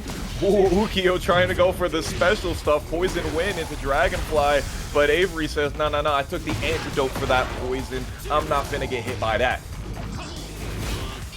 Launch punish that the Fabe Savagery. Looking a little dry here in the deserts. Ukiyo able to get that down forward too and goes for the guard break, but Avery is gonna pay the price with the kip up and get more damage out of the soul swords. I don't understand why I see so many people doing kip up in that situation. I think it's if the Yoshimitsu doesn't have good execution, then you'll be able to interrupt it. But this is Ukiyo we're talking about here, and you just took a lot of extra damage for no reason. Yeah, that was a lot of damage, but Avery able to activate the Zan stance, able to crush the string, and goes for the Blackwing uppercut. Gets it the while standing for pickup, but no guaranteed combo afterwards. Ooh, the up forward neutral down 4. I like it. I told you we got the swaggy stuff coming in here. Don't get up. You got up. Avery, come on, brother. Bryan can activate the heat. Nicely done to block the ballerina spins. Go for 4-3-2. Goes for the grab, but Ukiyo crushes the dreams with the hop knee and will close it out with the rage art. And that is a clean 2-0 for Ukiyo as he moves on back to the top 8 qualifier match. Absolutely, yes he is. He's gonna be moving on to face against Speedkicks for a top 8. Peeling and Raccoon with the June. That's not Devil Jin. Raccoon on June Kazama. Now, June Kazama has had a lot of changes. She gets to heal in the middle of her combos now. Demonic Being is the Steam name. Let's see if that is accurate. Healing hot off of a first place win on Paragon Line from last week. Let's see what kind of attitude that we've got going on for this one. You think June has a better approach towards Ling compared to Devil Jin? No, I think Forward 2 has the opportunity to be really good versus the AOP. There's the back turn heat smash, guaranteed follow up afterwards, and Peeling gets the first round. No break of the back turn. That's such a mix, but puts Raccoon into back turn, and Peeling's gonna get a full combo. This is gonna hurt a lot. That was some classic healing Oki right there. Into a 14-second perfect. That was like 3 interactions, Spirit. Dude, I'm about to start counting all the perfects in this bracket. Not just for one player, but for everyone. Drops the combo in the end. Unfortunately, Peeling able to wake up with the wall standing 4. Now Raccoon is going to try to find his way out here through the wall. And he's absolutely going to do that with a down forward 2-1 with the Purifying Light. Okay, I think you consider Raccoon has the opportunity to get really close to a wall. Does running 1+2 to keep on the plus frames into the heat smash, into the health potion afterwards, and Peeling trying to go for those empty hops. Oh, nice break on the hop throw. He's gonna keep doing it too. Peeling finally activate the heat for himself with 25 seconds left to play. All the strings able to connect it and take the life lead now with 20 seconds left to play. Fortunately, the Raccoon swing, the forward 3, will close out the range and close out the life lead for Peeling. He takes it clean with the 3-0. June looked pretty good there, but it didn't get any of the job done. What is the answer here? What is the question in hand for Raccoon? Does he stick with the June, he sticks, or really go Devil Jin? Raccoon does not switch characters when he starts up a bracket with a new character. He always sticks to his guns, I feel. I respect that, though. I respect that. I mean, it's a marathon, not a sprint, right, guys? You go, I'm going to enter this bracket with this new character, and I'm going to do my best to make this character work. And if it doesn't work, I'll just try in the next tournament. And that's exactly what Inconsiderate Raccoon is doing, sticking to his guns. And here we're on the Fallen Destiny, these weird sidewalls. Let's see if that's going to become a factor. You know Peeling has got that nasty Oki for those situations. Jab, jab, jab, jab, jab, and jabs.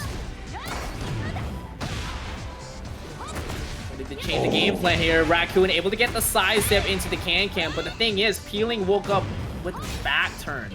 Therefore, not to get a much of optimal damage, but Raccoon will get an answer from the heat smash and possibly their round.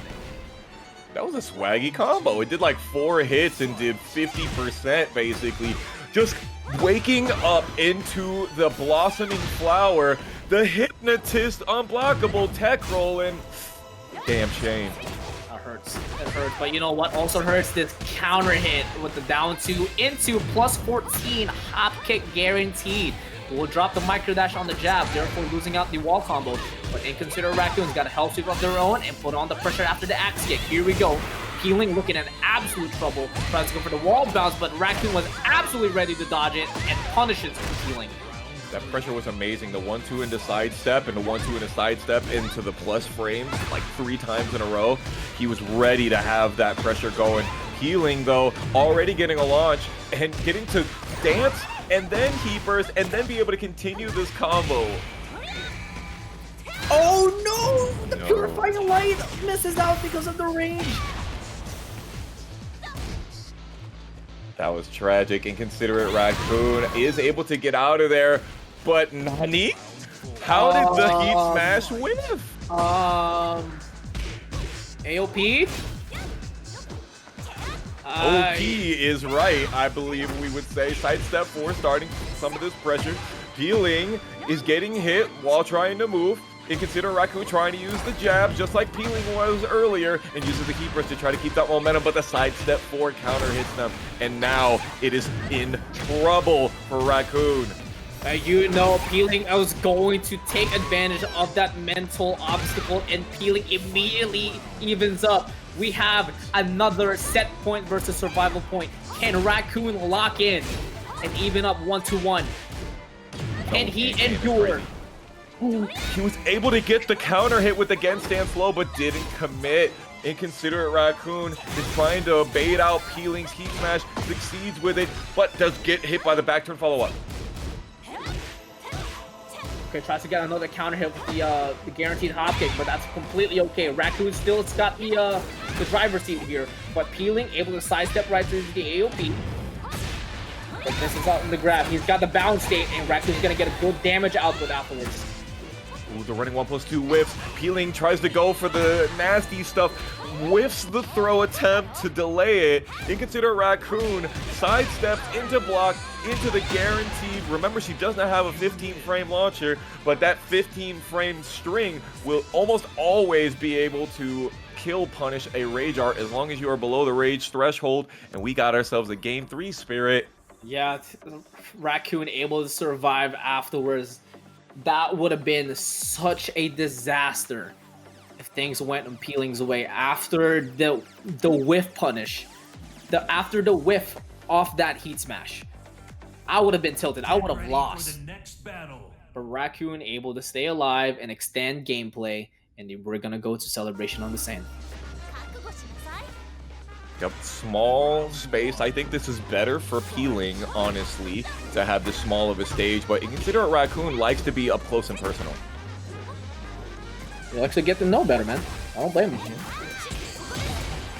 Nice 10-frame Punisher. You do lose health for that, but it is a lot of damage and definitely guarantees that you get something good out of your sidestep punishes. Oh, what a challenge there. Inconsiderate Raccoon able to escape catastrophe with the trade. It might not have worked out well for him, but it stops the offense here. Unfortunately, no break there for the 1+2 by Raccoon. Now Raccoon's on rage and looking in trouble after the heat smash. Nice block of the Hypnotist 3 and able to get that 13-frame punish. Dang, Peeling blocked a down forward 4 earlier and could have 13-frame punished it, but missed the opportunity. Damn shame. Luckily, though, does get a nice launcher into a very awesome wall combo and guaranteed follow-up damage afterwards. I mean, the damage afterwards, it just continues to, to give on giving for Peeling. Super close to the perfect, but Raccoon denies it, and we're just close it up with the back one. A great wall left, even though she moves to the right. I'm not really sure why they named it that. Nice throw. Broken by Raccoon. We're tied up on the rounds. This is spacing game spirit. I was about to say the same thing. Raccoon taking a page out of KingReyJr's book out of that Sabaki. Peeling all the way to the wall here. It does so much damage. Down 3 and down 3 again. And going for the heat smash, but Peeling wasn't budging. Still blocking the mids. Both of them out of the wall. Peeling stops that nicely and cold. Peeling has rage, so that's a 20% damage increase, but is not going to get the chance to use it. Woo! AV coming in with $860 contribution into the match, Reno. AV Mishima, we appreciate you always. Thank you for that chunky donation. And Raccoon definitely feels about that. And Jesus, the low parry into the combo. Here we go. Raccoon putting Peeling all the way to the corner where he doesn't want to be. Force palm into the heat smash. Here we go. Raccoon looking in pretty good condition here and punishes it with the wall standing 1. That's a damn shame he wasn't able to counter hit and be able to react to get a follow-up. Does get a knockdown here. Peeling is playing that long spacing game, but Inconsiderate Raccoon is just rushing him down, and that will do it. Top 48 moving forward on winners. They're sending down to top 8 losers. That's good luck. Good luck to the rematch. We have it, that rematch from that set we were just talking about, Paragon Online last Thursday. JoeCrush versus Treasy the Rapper. We're not going to get the first of 3 just yet, but definitely these guys both have some feelings about that one. And JoeCrush scores the first knockdown and float combo. Oh my god, it's Yoshimitsu.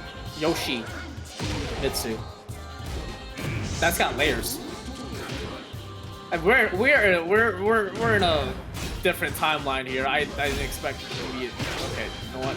It's fine. Everything's fine. Tracy the Rapper putting on the bars right now, blocking the low and sending JoeCrush into the concession stands and breaking the barrier and taking the first round. Joe tried to interrupt that guard break string. You know, the Yoshimitsu players using that guard break string and never delaying it are doing the Lord's work out here because, you know, a lot of people don't know it's actually plus on block if you don't delay it if you were in no sword stance or heat already. Yo, the Trizzy down 4-2. You finna see a lot more of those, chat. We're talking about Ukiyo being a combo exhibitionaire, but Trizzy as well. He's got a combo in the zone, getting the guard break with the Yoki, and JoeCrush being in trouble back against the concession stand, asking what he wants on the glizzy. He said none of them. Taking got no order. drilled, and then the flashing steel, crouch dash 2, 14 frame startup, 6 frame high crush, counter hit launcher. It does it all. JoeCrush got hit crazy by that one, and already we're on final round, possibly. But JoeCrush says, eat this electric mech god fist to be able to get over to that wall. Back.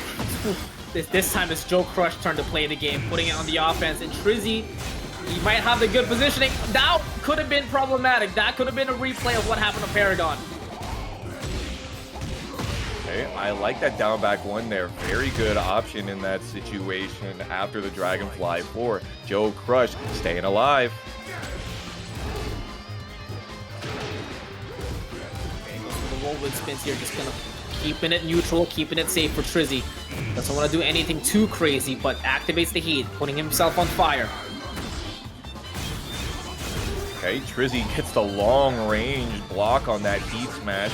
No, that's not 11 frame punishable, only 10 frame punishable in that situation. He whiffs. Trizzy could have maybe gotten a better whiff punish, but the Manji Revolver into Dragonfly, into the wall splat, finishes it off. Trizzy goes up 1 game already. And remember, JoeCrush is trying to get to that 5th TNS win tonight. He wants that victory. He wants that record because right now it is tied by KingReyJr, who's also in top 48 winners. He does not want to have to go through this losers run and have to fight twice as many people. Yeah, this is going to set up a pattern, right? Trizzy could get the run back, but this could also set up the losers run for JoeCrush. And you know how JoeCrush responds to losers run. We've seen it all. It could like activate that fight or flight here for JoeCrush. I think Joe is one of the players that has some of the most stamina of any player that I've ever seen. Honestly, for online, offline, you name it, he is just such a monster. It's like he's got his own battery pack that he cybernetically is run on. You're absolutely correct. This is, I don't know how he does it. I really don't know. Some players are just made for it. Some people are just made for that long run, that marathon. And JoeCrush is definitely that top contender. Now putting Trizzy the Rapper all the way to the wall. Goes for the guard break. Will not go for the heat smash, but will still continue putting on that pressure. Lili goes for the battery ram, but Trizzy the Rapper ain't having it as he responds with the hot knee. Okay, we're definitely getting over to the wall there with the down 2-2. Ooh, misses the slap you silly to be able to get the good wall combo that sets up the good Oki. And JoeCrush is definitely taking advantage of that one immediately. Full crouch, excuse me, 4-3. The 4-3 string has been JoeCrush's bread and butter. It's doing so much work for him in the long run. And Trizzy already getting that down 4-2 launcher to start this round off. Ooh, JoeCrush answering back with this programmed uppercut. Even maybe a little off axis, but still able to get a good damage output. Trizzy the Rapper able to escape the offense and activates Heat Smash for himself, gaining a good amount of health back. Trizzy the Rapper goes for the delayed attack to be able to get the most amount of damage from the wall. JoeCrush could have toe kick punish, decided not to, and Trizzy is playing the spacing game. It is a dangerous one. Is keeping it simple, just a couple of pokes here and there and closing out the range distance, whether it's tip range or not. Now JoeCrush is gonna try to fight back here and tries to go for the cold blade, but no launch there for JoeCrush.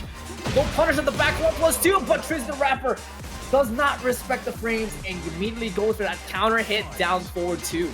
Yeah, Yoshi has a lot of problems punishing Jack back 1+2. He's got to do crouch dash 1, which can be a pretty difficult input if you're just going to rip it like that on a block punish on a quick 14 frame move like that.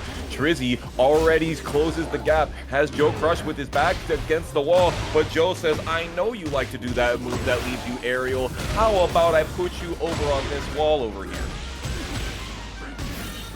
Double down back one, pulverizer.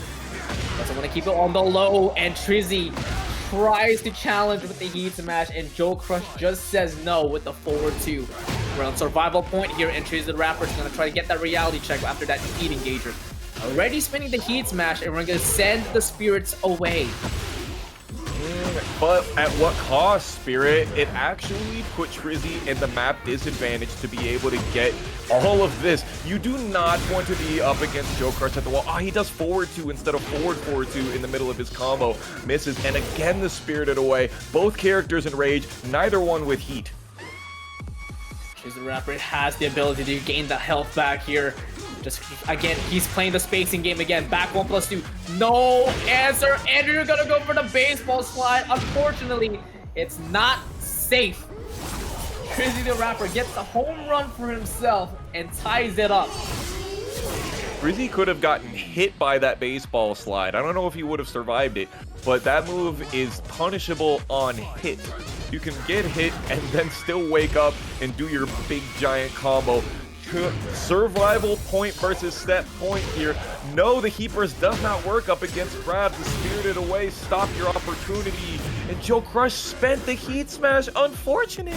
There are so many things. He's just having that misfortune. And Trizzy the Rapper is taking away so much resources from JoeCrush. First the heat burst, then the heat smash, now taking away the life, and possibly that winner's run for top 8. Can Trizzy close it out? Yo, he just ducks and lets the wall standing one rip Trizzy the Rapper. No, he's alive! He's alive! He didn't do the great combo, but it's okay. He kept it going, and that's why we get game 3. Another game 3. JoeCrush succeeds on survival point with the skin of his teeth. That was so close.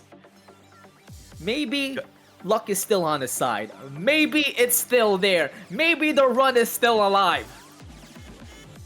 I want it. I think I know what I want. I want at least somewhere in top 8, somewhere in top 4 for KingReyJr and JoeCrush to fight each other. But, you know, Trizzy the Rapper, he ain't no slouch. We have seen it time and time again, him besting either of those players.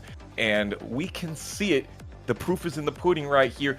JoeCrush, however, is putting it into Trizzy. We have him, you know, really being very interestingly adapting to Trizzy's Dragonfly stance mix-ups. I wonder what he's going to do here on this one on the mini wall breakable stage.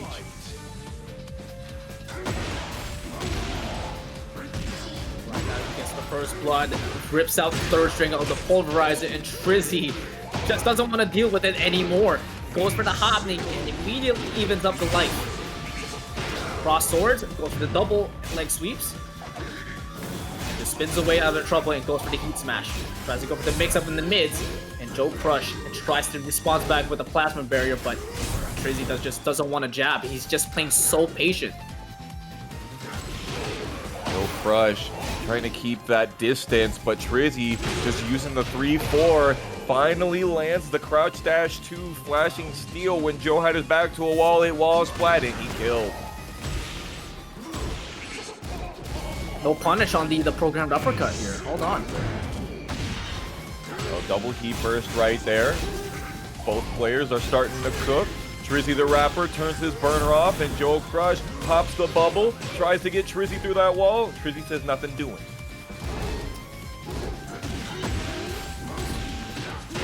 Nice answer there out of the uppercut there for Trizzy, but the down forward 2 tip range with the counter hit, add insult to injury. Now you're gonna get okay. No wall offense. We're chilling.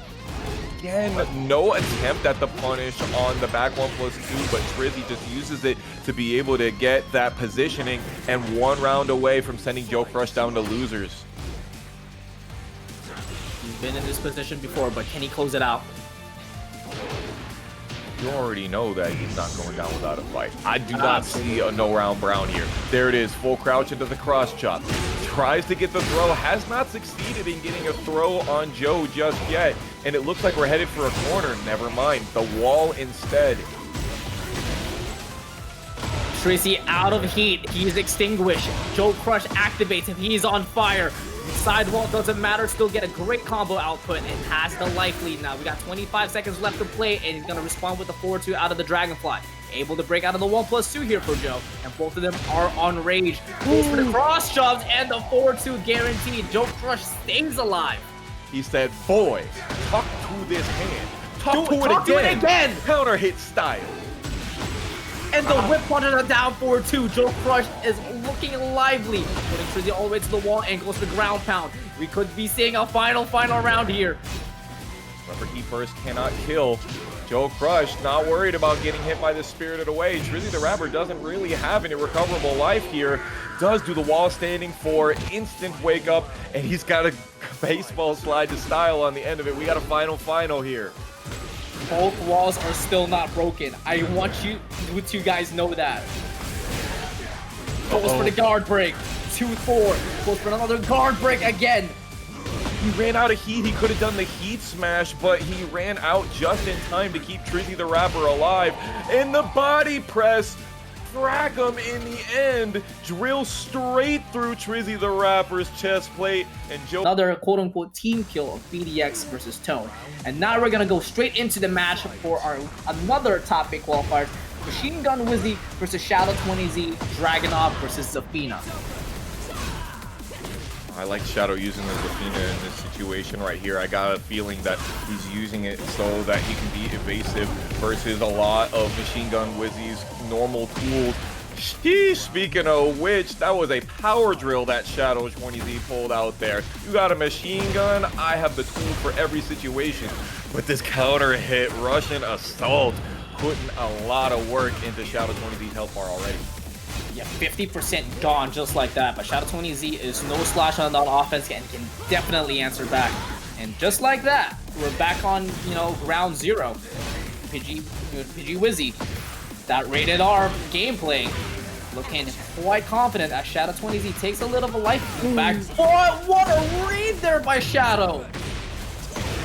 1+2, 4. Just knew that Machine Gun Wizzy was going to do the unique getup in that situation. 5-head gameplay out here. Shadow is saying, you got to be a real one to mess with me, son. That's why I'm one of the very best in the country. This is why I represent Team Liquid. Shadow 20Z. Floor is lava and the floor is gone. Bursted. Wizzy all the way to the wall, and Wizzy's trying to get that lateral movement and finally get that sidestep back 4-3 is what we were talking about. Ooh, trying to keep Shadow 20Z at the wall, trying to increase the gray health on his bar. Wizzy with almost a full amount of heat, but it's dwindling quickly, Spirit. He's got to do something now. Back 4-2-1. Here we go. Heat smash incoming. No, we're going for the Scorpion Sting. I'm not gonna lie, I got hit by that. I got hit by that. The deadly Scorpion, that hatchet kick, it's devastating. I feel like Machine Gun Wizzy only uses that at the wall right there, and for good effect. Beautiful sidestep into the down 4-2 scimitar, and already we're gonna get some extra plus frames going up against that wall. Ignition switch into Hail Slicer 3 times in a row. It says, no, not 4 times. That was crazy play. Dude, the amount of repetition there was, I did not expect that from Wizzy at all. Yeah, I thought I was watching Rhythm for a second. It really did feel like that, but Shadow 20Z tries to answer back after those 2 hiccups of a round, putting Wizzy on range. No duck on the back 4-3, but we're gonna keep it simple and clean. Cena backdashing away, and Shadow 20Z able to fish for that counter hit on that sweep. I love watching both of these guys play. I could watch this set forever. I wish I could watch a first to 10 of these guys, first to 50. I just love their gameplay so much. They're great guys too, off the sticks as well. I gotta think that Wizzy is hoping for a bigger stage here, because some of those wall situations were not what he expected. Yeah, for sure, for sure. There was a lot of missed wall splats, especially on those side angles that Machine Gun Wizzy got. Thankfully, he was still able to get a good amount of combo damage out of it, but it wasn't all what he wanted, and Shadow 20Z really needed that scaling afterwards to take the advantage. So we're back on a pretty similar stage here, but we're not getting the floor break in the last part of the stage, if I'm not mistaken. Remind me on that, Spirit. Am I right? You are absolutely correct. Yeah, this is pretty much canon on the stage transitions. Shadow Portal sending Wizzy already to the wall, and nicely done blocking the mid, and able to get the backswing blow. That's the Nobi special while standing 4 into the backswing blow. And Wizzy is not going down without a fight. You think he get a rage art here? No. No, he just wants the damage, but Shadow 20Z is ready to block the down 2 and gets the offense right back to him. Got interrupted trying to do a back 4. Shadow 20Z didn't let the third hit rip of that string, luckily for Wizzy. You know, I respect not committing to the whole thing. Yeah, especially when Dragunov has the 1-2-1, the heat engaging interrupter right there. You definitely wouldn't want to do that. Shadow 20Z is putting a huge dent into Wizzy right here. He just cannot keep up. The Wizzy defense is cracked. Yeah, it's looking like a car wreck here, and Wizzy's trying to get that insurance after that 1-2-1 from the start. Back 4-3, here we go. Here comes the heat dash, putting Shadow all the way to the wall and putting him on rage after the ignition switch. Gets the Russian assault and gets the tornado flip afterwards. Looking like a hurricane coming in. Category 3 could be turning into a Category 5 real quick. Absolutely. The barometric pressure is rising. Shadow 20Z runs the vicious claw, does get the heat engager, and just already flips Wizzy up in the air. What's gonna happen? Is able to flip him back front ways, doesn't get the wall splat. Wizzy does get the heat engager and is now in the life lead.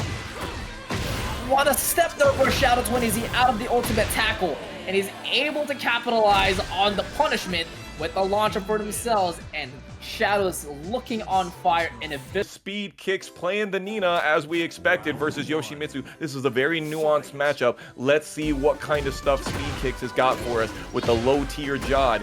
Ooh, already with the spicy Fubuki knee combo. I told you, bro, I tried to learn how to do that combo, and nobody could tell me in the Yoshimitsu Discord how to do Ukiyo's Fubuki knee combo.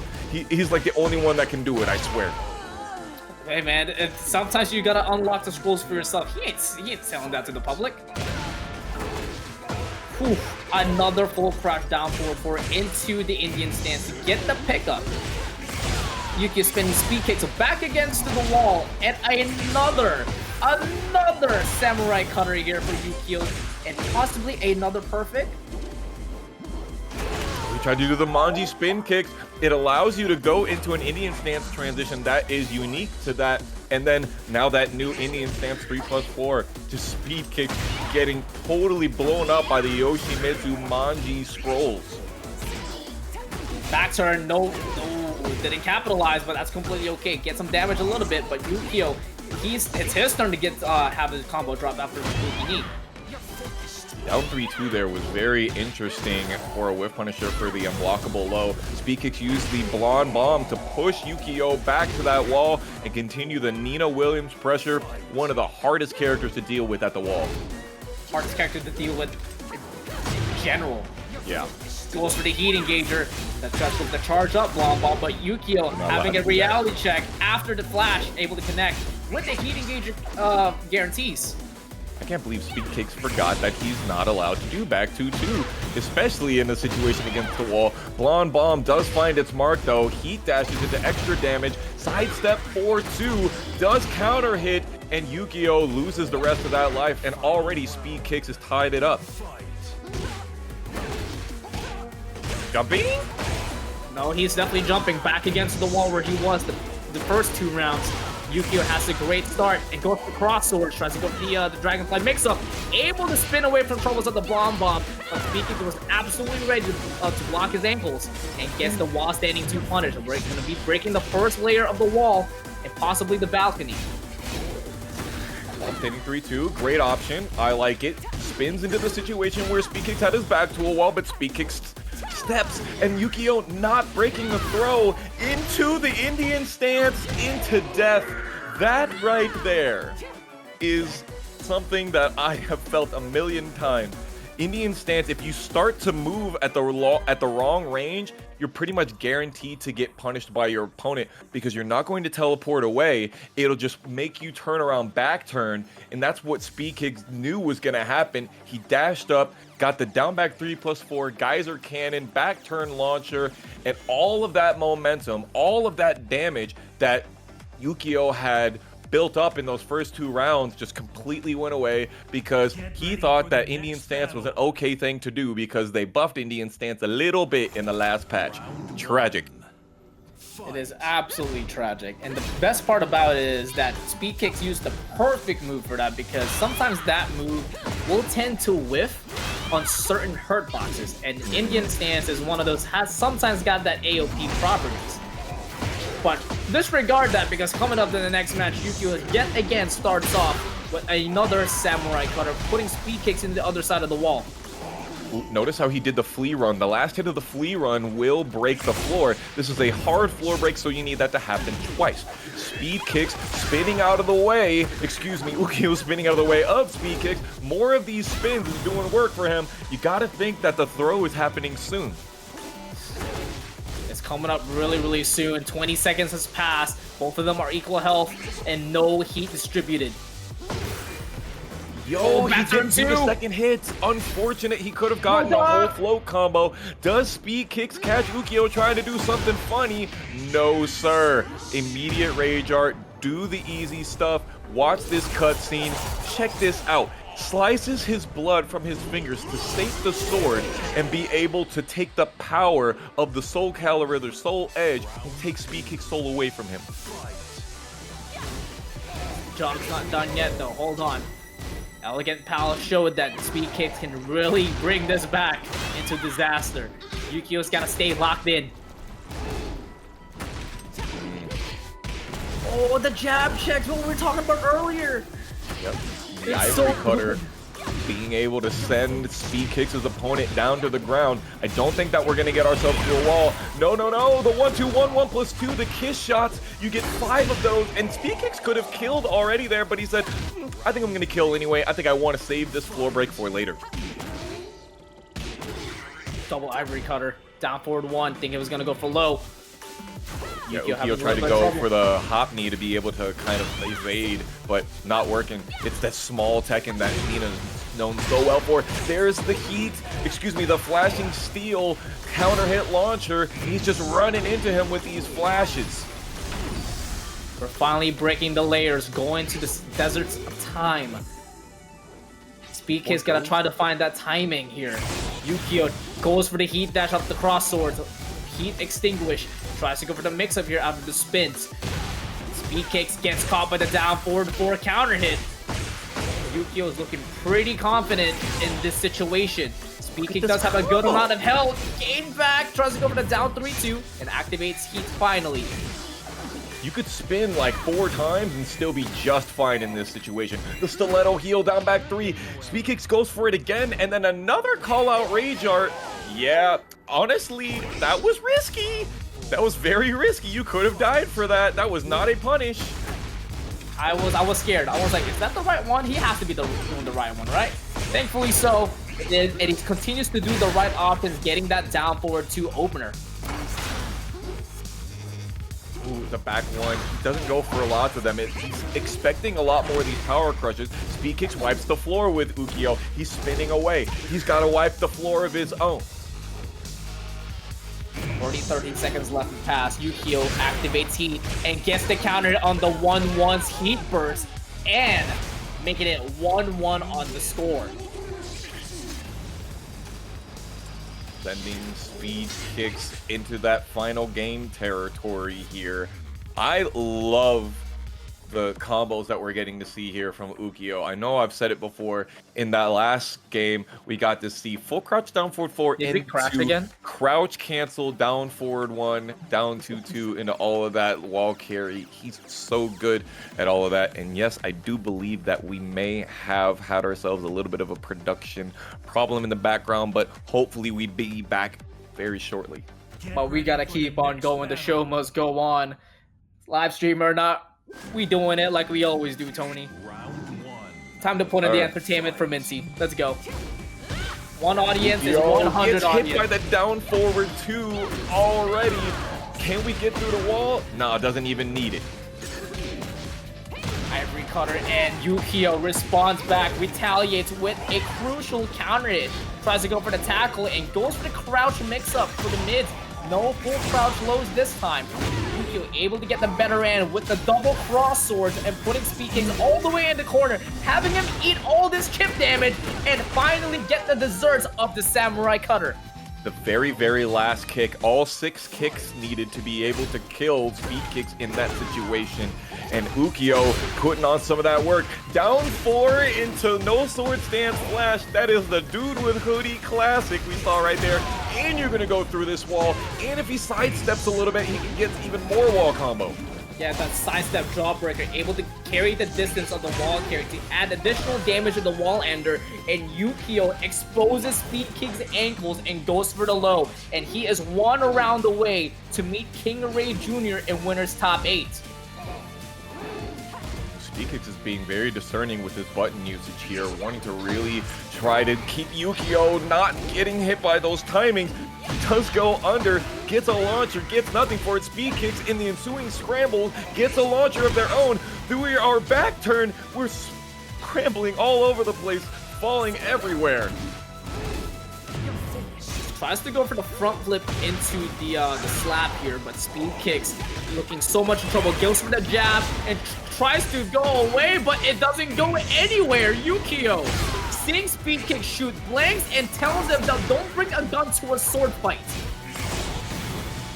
That power crush made a lot of sense in that situation, but unfortunately, it did not give Speedkicks the heat engager, which that is an understatement, Spirit. We're here on the explosive Arena Underground here, and we're gonna see. Chat, who do you think is gonna blow up the wall first, JoeCrush or Shadow20Z? I want to hear it. I was gonna make a joke and I decided not to. I think I don't want to jinx it. Yeah. JoeCrush with the Homelander custom here. Is he going to be the villain or is he going to be the hero of this set? Drillin, that is a punishable attack right there, but a lot of characters don't have the ability to punish it. I think Zafina might be one of those characters that has a little bit stubbier punishment.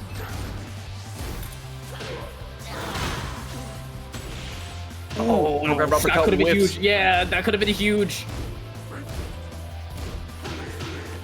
Nice patience there for Shadow20Z. JoeCrush knew he needed to get antsy to get some damage in. Tried to go for that gamble down while standing 1, but JoeCrush, as patient as you gets that whip punish on the down forward 2. That programmed uppercut looking like he's about to program another code of victory after this back 1+2 heat that Shadow20Z's gotta do so much in 3 seconds, but JoeCrush denies all hope for Shadow20Z. Almost went down to final seconds of the round. That's the Shadow20Z rounds that we know and love. Get the absolute most juice out of this. And here it is, JoeCrush blowing up that first wall. If you guessed it, you guessed right. Stomp on him. Keep that pressure going, says Joe. And the whiff punish. Shadow20Z, time to have the pressure for himself. Getting the pressure wash to wash it all down. JoeCrush looking like he's about to get the response back after this pressure all the way in the corner of the wall, but Shadow20Z continues to aim for the ankles and de-rust the robotic Homelander. Took the souls out of JoeCrush's hymns with that counter hit swipe right there that sealed JoeCrush's fate, but the forward 3 into the 1+2 string afterwards, sending a message and pounding Shadow20Z straight into the mat. JoeCrush is keeping it simple here. Just want to keep it slow pokes with a down 4 and his down back 1. But Shadow20Z able to get an opening on this low counter hit. Sidewall might have saved JoeCrush, but that puts Shadow20Z into some good regain on the health. But that immediately gets evaporated on the heat dash by JoeCrush.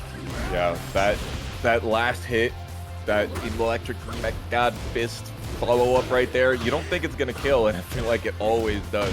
JoeCrush again counter hitting with a 4-3-1+2 string again. He's doing that so often this set. Very interesting because he's usually canceling or doing the high, but no longer here. And he's got heat. Just hope that he doesn't use the Gamma Stance mix on you. He chooses not to, and he just keeps running those plus frames. The Shadow20Z's defense is on point.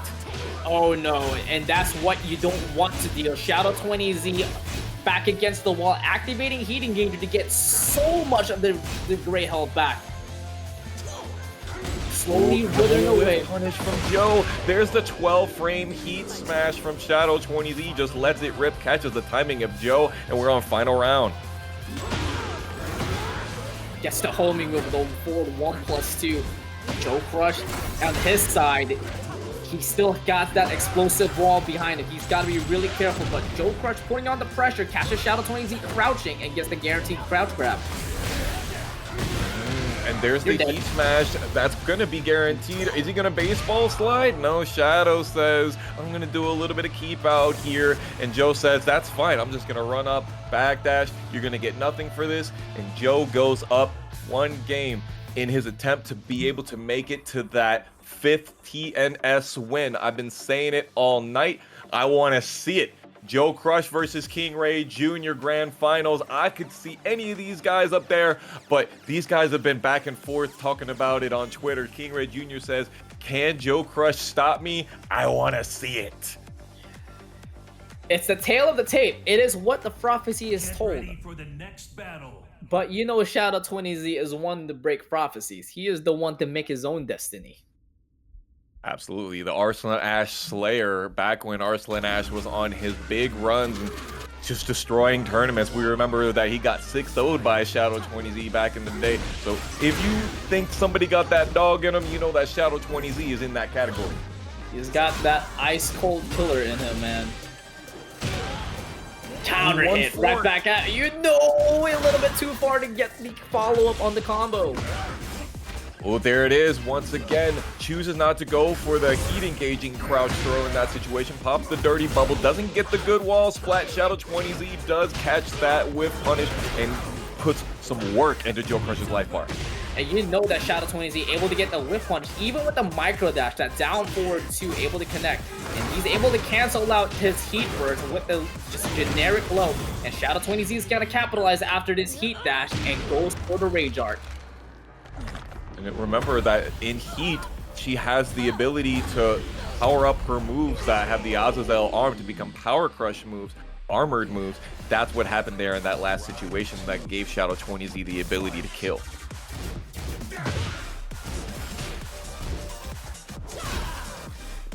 I feel like this time you can just really use that that string with a little risk. You know, it's compared to Wizzy, he doesn't have that 1-to-1 heat engager. But speaking of engaging your heat, Shadow able to get the opening and putting JoeCrush already to rage and taking away so much of that great health and the power crush. Once again, the vicious claw. Again. Yes, sir. Shadow's 2 rounds up. Shadow trying to duck and gets pounded up against the wall. And there's the wind-up punch number 1. Into plus frames, into more plus frames. He was plus 17, into plus 9, into plus 5. Shadow20Z not worried about that at all, though. JoeCrush already halfway down with the heat, but pops the bubble on Shadow20Z's momentum. Check out this combo. Hold on a second, though. Don't, no, it's happening again. He's able to get that whip punish in the heat engager. Shadow20Z able to regain so much of the life back and continuously put on the offense, continuously aim for the mids, and sending JoeCrush to the scrapyard. We are now 1-2-1. You knew it wasn't gonna be that easy, y'all. And I'm happy it wasn't that easy. If there's one thing you know about the boy Foxhound, he wants more games always. I want problems always. I want all of this violence. Shadow 20Z and JoeCrush. Spirit, I gotta ask you, who do you like? I gotta root for my homeboy Shadow, man. Listen, JoeCrush is, you know, indeed a homie. I love his game plan, but Shadow 20Z, if you got your homies behind you, you'll always root for the homies. You'll always root for the homies, regardless. So I got that homie bias on me. I feel that. You know, JoeCrush with that Homelander making him the villain of this situation thinks, you know, oh no, he's going for the different custom instead. This is a toss up for me. I think Shadow can take it out though. And check out how many moves are going to whiff against the Mantis stance and the Tarantula stances that Jack has. Finally, the Dirty Bubble gets punished. That move is so hard to punish from so many characters. It's so annoying. It's so annoying. Shadow's just gonna play the spacing game here, noticing that he's in a precarious position, being back against the wall. So he's gonna go back to neutral ground, into the middle ground, and gets the bear claw. Counter hit also to add insult to injury, and we're gonna activate the heat to activate heat dash afterwards, but will not close onto the third hit because he's gonna restart the string. And Shadow 20Z has officially taken the lead. I haven't seen that Oki right there from Shadow before. Multi-frame punish. JoeCrush uses the back 1+2. Shadow 20Z can't really do much about that, but continues to take their plus frame. Oh no, he first in the middle of that very small range where Shadow with aerial. Oof. Nice challenge over the back 1+2 and goes for the seed planner. Unfortunately, the offensive stop there has put into a pause, but JoeCrush goes back to accelerate and try to even up the score after the down back one. Notice that he was using the wall standing 2-1 a lot, the mid string, and then JoeCrush says, fine, I'm gonna finally do the wall standing 2-4 instead to keep my pressure on. Ooh, does the third hit of the pulverizer string very first time. Very interesting. Joe is playing on layer 4 right now.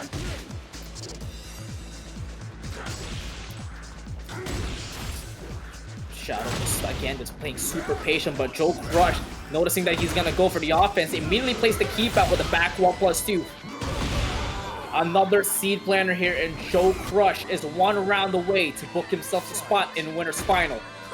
It was deja vu right there at the wall, but Shadow 20Z didn't go for those same options that he had back on the celebration on the Descent and died for it. Once again, JoeCrush finishes the 3-hit pulverizer string, full crush down back 1-1-1, and then Shadow 20Z eats this terrible combo and now is on their last leg. We're on layer 5, and the heat dash goes for the mid, and JoeCrush loses the lead temporarily and quickly gains it back. So Ling beats Wizzy 2-1. No Machine Gun Wizzy top 8 for us. Tragic. Junior 20Z beats Inconsiderate Raccoon 2-0. And Speedkicks and Divine Exorcist are in the throes of it currently. Now KingReyJr and Ukiyo on Arena Underground. And this is the stage that KingReyJr just thrives on. When it comes to that wall explosion, you know KingReyJr is gonna capitalize on that damage whenever the chance he gets. Absolutely. Oh, Ukiyo tried to do something nasty after being -9 from the 1-1, and KingReyJr said, no, get him up in that air. There's the heat smash to try to save the missed combo, and here comes Ukiyo with the sidestep 1 after the low parry combo, and having KingReyJr with her back to the wall. He's got a little lifeline there, able to get some health back, but Ukiyo gets a little antsy and presses on the double sweeps, fortunately receiving a counter hit on his troubles. Oh, that was very interesting right there. I think he was trying to bait out the can from Asuka in that situation. Ukiyo not getting it though, does get this 50% damage combo though. See all those cans right there. That's like 2 cans in a row. Ukiyo is literally succeeding in baiting what he expected to. Yeah, you better take it away from him too. You better take that wall away from him. Another can. He really wants that counter hit launch. Goes for the heat dash, goes for the offense, goes for the Oki. Able to spin out of the heat burst here. And Ukiyo just keeping it stabilized on his defense, putting his feet on the ground, not ducking at all. Get him. Yeah, that's right. I'm very concerned as to why I saw him spin away from the heat burst and not try for a punish and just go into no sword stance. Maybe he thought it was too far away. He knows better than me. He tried for something after the avoiding the puddle, again pressing on -9 or trying to move on -9, kills Ukiyo. Indian stance goes for the lows again, and tries to go for the Spirited Away, but KingReyJr. was expecting for the low that time, but still able to get the better answer. No punish. No punish again right there. Ukiyo is having KingReyJr.'s back to the wall, and KingReyJr. charges it up. This is going to be a counter hit because it was in the middle of the heat smash string, and he's got very, very little life. This could kill, and it does. That hurts. That really hurts. Look at that damage. Damn. got boxed out speechless, I'll tell you that. No, I'm watching this game right here. Ooh, you tried to do the running 3 on me while I have my sword put away. I am going to get you over to this wall, do the most bodacious combo to you, and then you're gonna try to move after I hit you with the Dragonfly forward 2 homing attack that puts me in plus frames again? Get out of here. Final round for a winner's semi. Who's going to take the lead? Ukiyo tries to go for the homing move into the hop need to crush any highs or have KingReyJr. duck it. Thankfully, KingReyJr. doesn't press at all. That meditation stance that we were talking about before. Great duck on the second hit of the can. Ukiyo gets a little something for his troubles. The enchanted circle down back 3 hitting Ukiyo a couple of times. Counter hit. Just the lows makes being a little bit annoying, but Ukiyo not worried about it too much. He gets the down to 2-1 into the back. Can he realign and be able to get this wall? He doesn't even need it. Oh, the flash! Catches KingReyJr. pressing, and now he activates the heat using his resources. Nicely done to get the low parry, but he's gonna stay down after the rage art. And nice break out of the 1+2. It wasn't guaranteed. He was able to get up.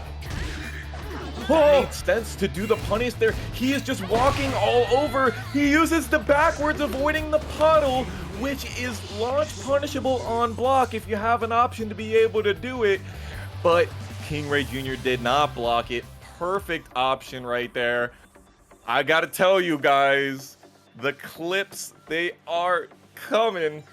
Man, I am geeking right now on this set. Ukiyo is putting in that work. He's gonna make us have to wait for KingReyJr. versus JoeCrush, possibly. I don't know if I can say that I want to wait for that, but if it means that we have Ukiyo in winners finals, then so be it.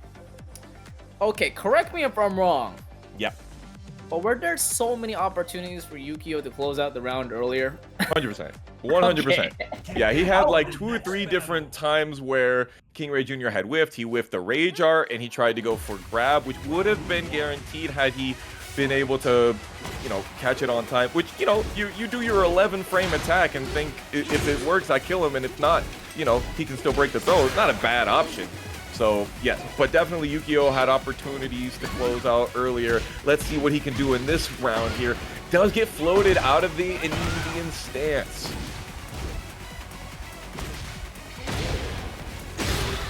KingReyJr., no matter where you go, you're gonna get hit by that full crowd sweep. Yeah, KingReyJr. actually did that to himself because he put Ukiyo into full crouch, and there is the can. Finally, KingReyJr. landing it. No unblockable for you. Remember, I got that flash, and it's gonna work out so well. Learn how to put on the brakes, buddy. You're gonna need it. Oh, sidestep one of the best counter hit tools that Yoshimitsu has. And we're gonna be over on this wall. Are we gonna go for the flip over setup? Wow, just waiting to see what KingReyJr. does, but missing the heat dash combo is tragic. Nice woodcutter. With the woodcutter, he's able to get a good amount of health back also. KingReyJr. looking so much trouble activating the heat dash. Tried to go for the avoiding the puddle, but Ukiyo absolutely ready, but not ready for the aura. Ducky? Honestly, I gotta think that Ukiyo that whole time was like KingReyJr. is in rage. KingReyJr. is in rage. KingReyJr. is in rage. And just not trying to get hit by the Rage Art, but it happened all the same, just not in the way you thought. Nice punish. Down forward 2 for your troubles. Ukiyo getting a launcher for themselves as KingReyJr able to whip out, and just like that, KingReyJr is back to turn against the wall. Notice Ukiyo went for the forward 1+2 afterwards because last time he had stayed on the floor. Now KingReyJr trying for the mix, doesn't get it, tries to continue his pressure, but that heat meter, it's going down. Ooh, tip range again out of the down forward 2. KingReyJr's health and heat meter is deteriorating as Ukiyo is thriving on the damage. What did I tell you about these amazing combos from Ukiyo, finishing off with the down back 1-2, the nebular burst, spicy stuff right here. Junior's looking in trouble. We may not get that prophecy after all. Ukiyo is holding the crystal ball, and his future is looking like he's about to face JoeCrush for winners final. Able to get the flash, the reality check for KingReyJr that it's his time, not Junior's. Sending Junior all the way to the wall, activating the heat, engaging with the cross swords afterwards. Doesn't go for the heat dash, but he's gonna go for the launch punishable string. And he gets back turn situation. KingReyJr still keeping the pressure. Does not get the advantage though because he didn't duck the second hit. He didn't let the down back 1-2 rip. He didn't hit confirm it spirit. He can confirm the spirit away, and right here and then, this is the moment. He's gonna go for the mix-up and goes for the three-way circus. Ukiyo does not close out the game as KingReyJr is on survival points. Nice float right there with the down forward 1. And Ukiyo doing so cool combos with these. No, you cannot float that headbutt. You should know better than that, KingReyJr. KingRey is trying to get themselves out of that wall, jabbing the 2-string even, very dangerous, but doing a great job of getting the map advantage back. Both of them are slugging, tries to play the fundamentals right now. 30 seconds left. KingReyJr tries to get that down forward too, but Ukiyo was ducking, so no launch for him. He will whip a sweep. He's definitely lucky that KingReyJr went for the power crush there. No! It's KingReyJr Jr. again! Now, KingRey has a lot of health here. Remember that the lower amount of damage that you have, the more damage that your Rage Art does, and that is what kept Ukiyo alive. And Ukiyo, he tried to wake up. He wanted Junior to be on the offense. But Ukiyo got so antsy, and KingReyJr stole his lunch money. KingReyJr said, "Come over here, you know I ain't free. I gotta see you in game 3. Oh my god. What a comeback for Junior. He's not the, he's the reason why he's called the comeback kid. Get ready for the next battle. Until I have to play him, JoeCrush says, ooh. I see you in the chat out there, JoeCrush. I know, you all know that that's what we want. Let's see what happens. NYC Tekken's Ukiyo versus Rare Side Rises KingReyJr. Ducky? Oh, he's definitely ducking. He's definitely ducking. Ukiyo's pissed. He's pissed. Tries to go for the guard break. He charged it. He should not have charged it there. KingReyJr ducking the 3-1 finally and gets the advantage here. The whole Ukiyo spinning there, great option. Yeah, but wouldn't forward 3 would still hit?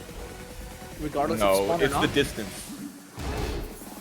And actually, I've seen a lot of people tech roll into sidestep and make the forward 3 whiff in that situation. It's somehow linear, but not linear at the same time. I'm not sure. KingReyJr is trying to catch Ukiyo back turn. No, there will be no falling rain combo here for you, KingReyJr. But we will be avoiding the portal here on out. Gets the wall standing 2-1, but Junior able to even up the life lead immediately and take the life lead afterwards on the down back 3 into the slash kick. Junior has taken the lead again. Ooh, nice jab. Okay. Another one. Notice that he doesn't go for the follow-ups afterwards. He chooses to go and just go into no sword stance instead. Back away. Ukiyo is trying to play that keep out game and then closing out the distance immediately. Right now, he's just gonna play the spacing game as best as he can, and there we go. The back 2-2 able to activate, and Ukiyo immediately goes for the heat smash and goes for Spirited Away, throwing KingReyJr. down to the ground. Tied up on the round count once again. This is that kind of stuff we're looking for. He goes for a wall standing 2. It whips. KingReyJr. gets the Demon Slayer attack, and you get the guaranteed low wall slump attack after that as well. But luckily, Ukiyo gets almost all of that recoverable life from the combo immediately back with the Eating Ganger. Oh, and he's gonna get the health back again after this heat dash. A little bit of percentage. On the floor. Thanks, baby. Yep. Back away, get more health. 30 seconds left to play. Junior still's got heat. He's got all the resources in the world. He's gonna utilize it. Back to the middle of the stage. He misses. Now the Nani wa Gusto is gone. He doesn't have his best moves. But Ukiyo is doing so many of those jabs. KingReyJr., the one time he goes for the Sabaki, it lands. And KingReyJr. is on set point coming up. I knew it. That was gonna happen. That was the first Sabaki. He loves doing that down forward 2 Sabakis, man. He loves it. And KingReyJr. is 1 round away, yet again stealing from Ukiyo. But Ukiyo was ready for the 3 strings into the launch punish. He's gonna make KingReyJr. pay the price. Now he's gonna be in the receiving end of the wall Oki, able to walk away. Yeah, KingReyJr. risked a lot at the beginning of this round. Ukiyo was risking a lot by staying down on the ground, uses 10 health to be able to spin away, and this actually could be the very end of it. In fact, I am absolutely certain that it is. This is KingReyJr. that we're talking about, Combo Optimization King, and we are gonna have exactly what we wanted for Winners Finals, KingReyJr. versus JoeCrushington. To watch the rest of this hype top 8, loser side, Junior 20Z versus Speedkicks. Got the Reina versus the Nina. I gotta expect that we're gonna see a lot of activity from Speedkicks here. Immediately going into the recoverable health destroying throw after down 2. Very interesting opening sequence from Speed. Yeah, it's immediately taking away great, that great health. Even though they had full health, it was like Speedkicks was like, no, I'm gonna add some insurance policy. What a sidestep out of the Hellbringer. Yeah, sidestep into the Honeybee Stinger right there. The down forward 2. Okay, Coles. Rage that had to be a misinput. That had to be a misinput. Speedkicks takes advantage of the misinput and takes the first round. Do you think that was down forward 1, down forward 1, 1+2, right? Possibly. That's the usual sequence that you see at the wall versus Reina player.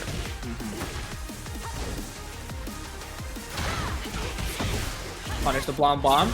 Goes for this flash combo. It is -14 in this game, but when it comes to flash combos with Reina, you can put yourself into Zen stance for the mix-up.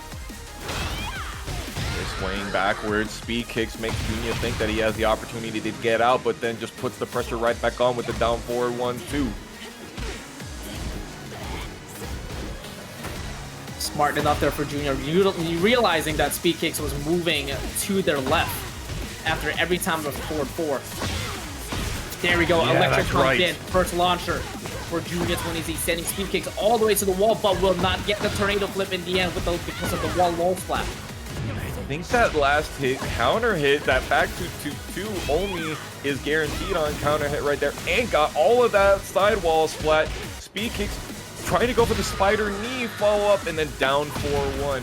One of the best round-ending tools in Tekken 8, in any Tekken, if you ask me. It is a counter hit counter hit natural combo. Starts with a low, second hit is high, 12 frame startup. Really, really good for that small Tekken that Nina loves to play. The thing is, right? Every single time with Nina, whether it's a counter hit or not, or natural counter hit, there's always that counter hit launcher. If it's not a counter hit, if it's not a natural hit, if you get hit by the counter on the 3rd string, it becomes a launcher or a guaranteed follow-up. So Nina's got that layers that you've got to be really, really careful not to press. I think between both of these characters, it's hard to say which one has deeper layers. Speedkicks, though, trying to get to the very center layer with this counter hit Hellbringer, quarter circle forward one into combo.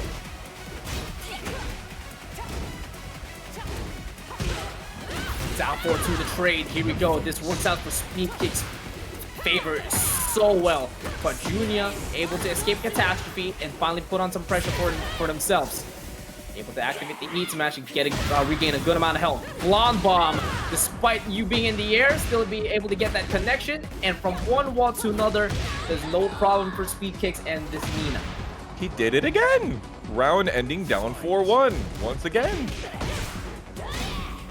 Hey man, if it ain't broke, you don't gotta fix it. 100%. You're using the jabs quite a bit, but now has to play the game of getting back in versus Nina Williams. Speedkicks, definitely you don't want to be letting him have any momentum. Again, look at these small tools. Down forward 1, jabs, down 4. That's what Junior 20Z has been forced to use, but Speedkicks has got things ready for that. Forward 4. No follow-up afterwards. Junior 20Z tried to activate the heat, but Speedkicks able to take advantage. That heat burst here can definitely step on this patch now. That step right usually beats Nina, but Ivory Cutter stops that situation. Yes, ducking under the Assassin's Leap, the forward 4-2. Junior 20Z is gonna get some of this momentum back that he desperately needs. 2-2 down 4. Here we go. And she tries to go for the front flip into the guaranteed afterwards, but Junior's not budging at all. There's a couple more hits here for Speedkicks. He can book himself to meet in loser's quarters, but Junior 20Z able to block the Sub-Zero slide. It opens him up with the 7C split kicks. Oh yeah, and he could have gotten a launch punish on that slide too, but Junior kept the pressure on, kept the going, and just basically everything hit after the heat engager. Definitely wants to keep this one going, and he does. Gets a huge immediate tornado, drops the combo though. Don't matter, he may be able to drop the combo, but he can lift Speedkicks back up, but this time with the electric and putting him towards the end of the wall again. Down for 1+2. Oh yeah, and Speedkicks couldn't step to the side that down forward 1+2 would have made it whiff on, which is to the step to the left because the wall was to that side. Junior 20Z misses the down forward 2, tragic. Speedkicks trying to get Junior 20Z up on that wall, uses the forward 1+2 and succeeds. Nice blocking the down back 3. Junior 20Z able to stay alive, but not for long. Blonde Bomb makes an explosive impact towards his top. Blast versus Ling on the secluded training ground. Man, Ling, you can say that what you said earlier, he's the more experienced Ling player compared to Beaustar Blast, but Beaustar Blast is a lab monster. He's gonna get all the tech, all the scrolls that he needs to be one of the best, one of the very best Ling players. He's gotten so much tech from Ling at Combo Breaker and from Mr. Cross. Let's see how he's able to pull up the knowledge checks here. But right now, Ling is testing Beaustar, and Beaustar is failing so bad. Finally getting some offense here and there, but let's see for how long. Keep going for the down, goes to the low. And now, Ling is looking really, really good with the offense and able to challenge out of that heat burst. Just one single jab to put the stop. Immediate low pair out of the down back 2, and Ling just exposes Beaustar, puts him all the way to the wall. We'll get the low wall splat, so he's not going to be able to get the wall in.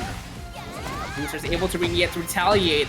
Ling waking up with the low, but Beaustar gets a slash kick and get a combo for themselves. No wall break, but has so much damage output on the guarantees from either from the string or from the cartwheel.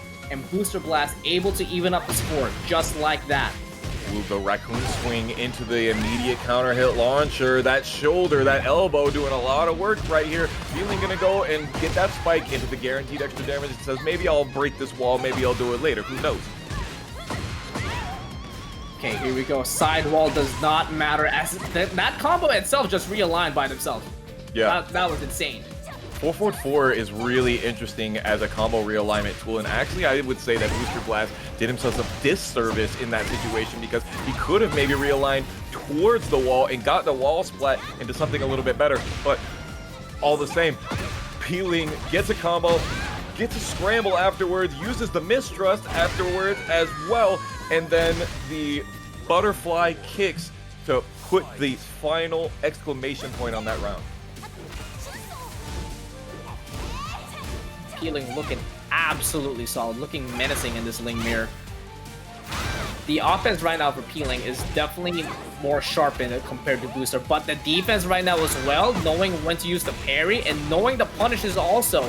He's got to be really, really careful because that raccoon swing is going to pay so much mileage in this matchup. Yeah, the standing three doing a lot of work, and yes, you can absolutely bet that those punishes are right on point for Peeling. Booster Blast, though, getting a great punish. Down back two, side steps before he does the heat smash, just in case Peeling wanted to try to get away from it. And the back 1+2 hits the side wall and moves off to the other side, and Booster Blast still picks it up.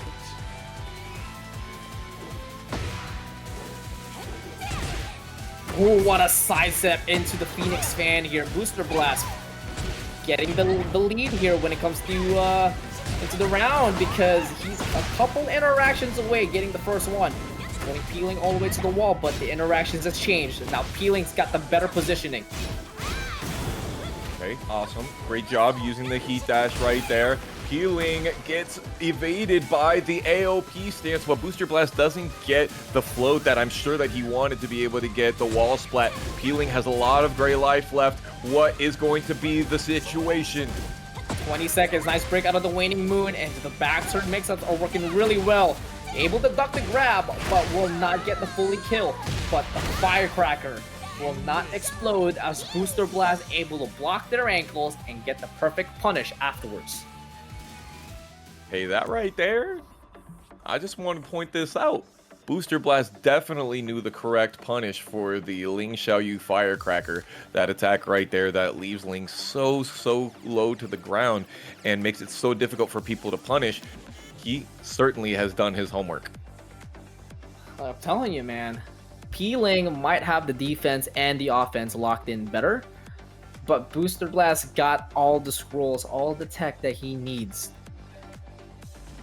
With all those techs and scrolls, he knows when to block and punish, and he knows how to do it the most optimal way possible. This man's a student of the game. Round one. A student of the game, he's a teacher of the game out here, I would say. He's doing a lot of coaching work for our homies up in the northeast side. Peeling here on California's side is doing quite a bit of work themselves, though, and getting this knockdown into launcher. Boom. The damage that Ling's able to give out. But what in the world, Snake Edge? Because it was able to crush the properties of what Peeling was going to use? That was 200 IQ. Okay, nice duck, not committing to trying to punish or anything. Peeling does get blocked by the heat burst, blocked for their ability to try and do something aerial. I think that Booster Blast could kill here, but he has a lot of health, and the scaling after a heat burst is very big. Charging up the heat of the Hypnotist and make me mesmerized, but Booster Blast wakes me up. It goes on the offense. Full crouch swing right there, uses the raccoon swing. Peeling gets the wall standing for a knockdown. Continuing the pressure very quickly, and Booster Blast gets that long range homing attack into the heat engager. The ankles are broken. Sidestep for a counter hit, putting himself into the barricade. Peeling is in trouble because Booster Blast is on set point, and Peeling immediately goes for the offense and goes straight for the launcher. Sending Booster Blast all the way to the wall and gonna put himself into the Hypnotist mix. Booster Blast says, I am fine. I will take that hit on the ground. I would much rather take that hit grounded than take it anywhere else. Oh no, but the back is getting hit by Peeling. Booster Blast getting hit with a 21-second perfect. Fight. Peeling's trying to stay alive, but Booster Blast answers back as well with the forward 4 homing into the guaranteed heat engager. But yes, what the a step. sidewalk. That is one of the things that we've seen from Beaustar Blast so much. He knows when the key burst is about to come. He gets the sidestep and realigns perfectly into this wall. Peeling just delays the get up a little bit to be able to not get hit by the follow-up, but Beaustar Blast was ready for it. Gets that heat dash into follow-up, into kill. The Zafina matchup. As I say that, Shadow20Z says no.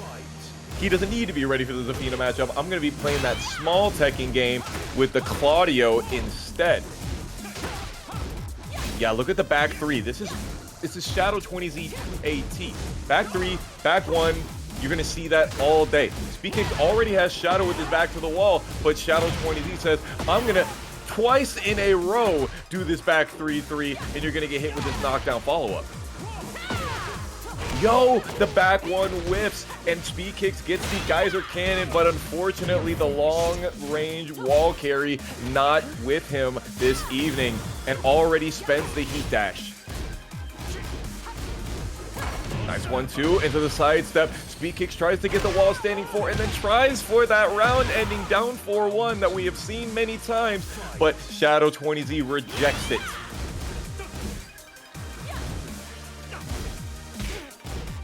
Homing moves from both players right now. They both know how much they like to use that great 12-frame punish on the 2-1-2.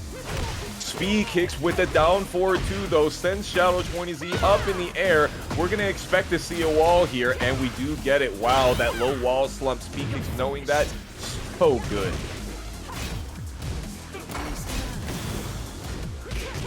The blonde bomb putting Shadow on the wall, but he's not afraid.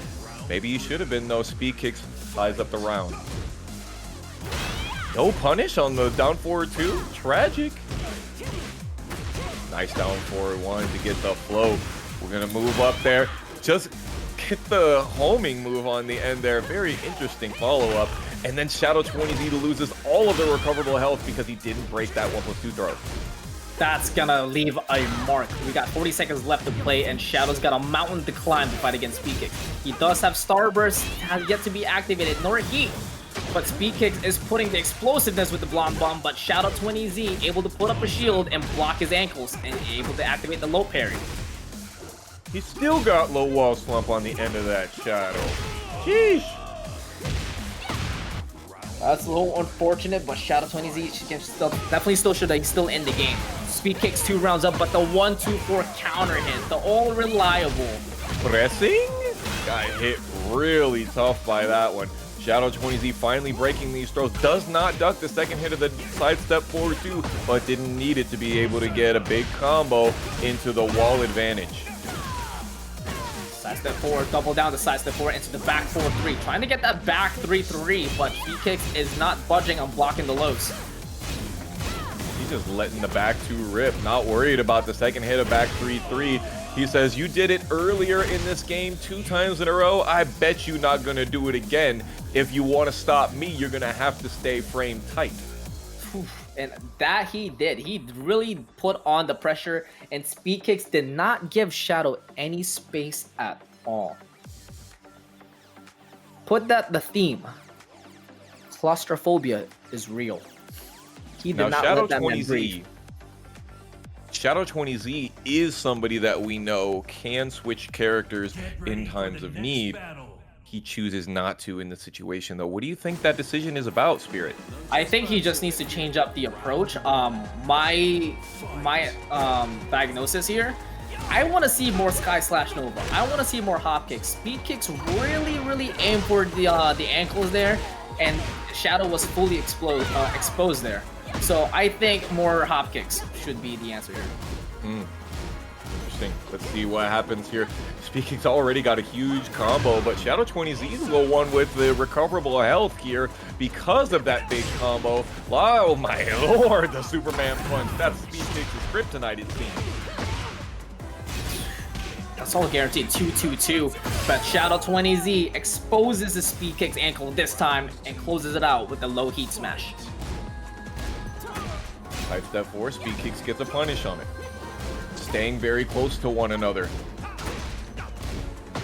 Oh, the down back 3? Bold.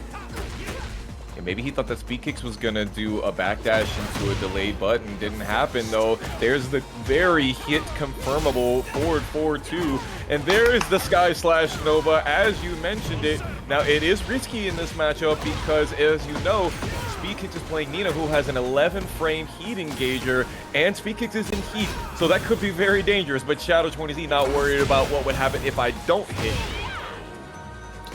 Well, he did hit the button. He did hit the button. Back 3-3 counter hit. Gets a down back 3 counter hit as well, and goes for the 4-2. But Speedkicks able to, yep, that assassin uppercut. Dashes up to get the Ivory Cutter slam. Nice. Does duck the second hit of that string. Shadow20Z still got plenty of combo left to go. But unfortunately, the one that mattered will not connect. But the forward 4-1. Forward 4-2, sorry. The heat dash, no needed. But that whip punish is much needed. That was nasty right there. Knew exactly the distance on Speedkicks. Down back 1+2. The Shoryuken Starburst edition is going to do a lot of work. Look at all of that.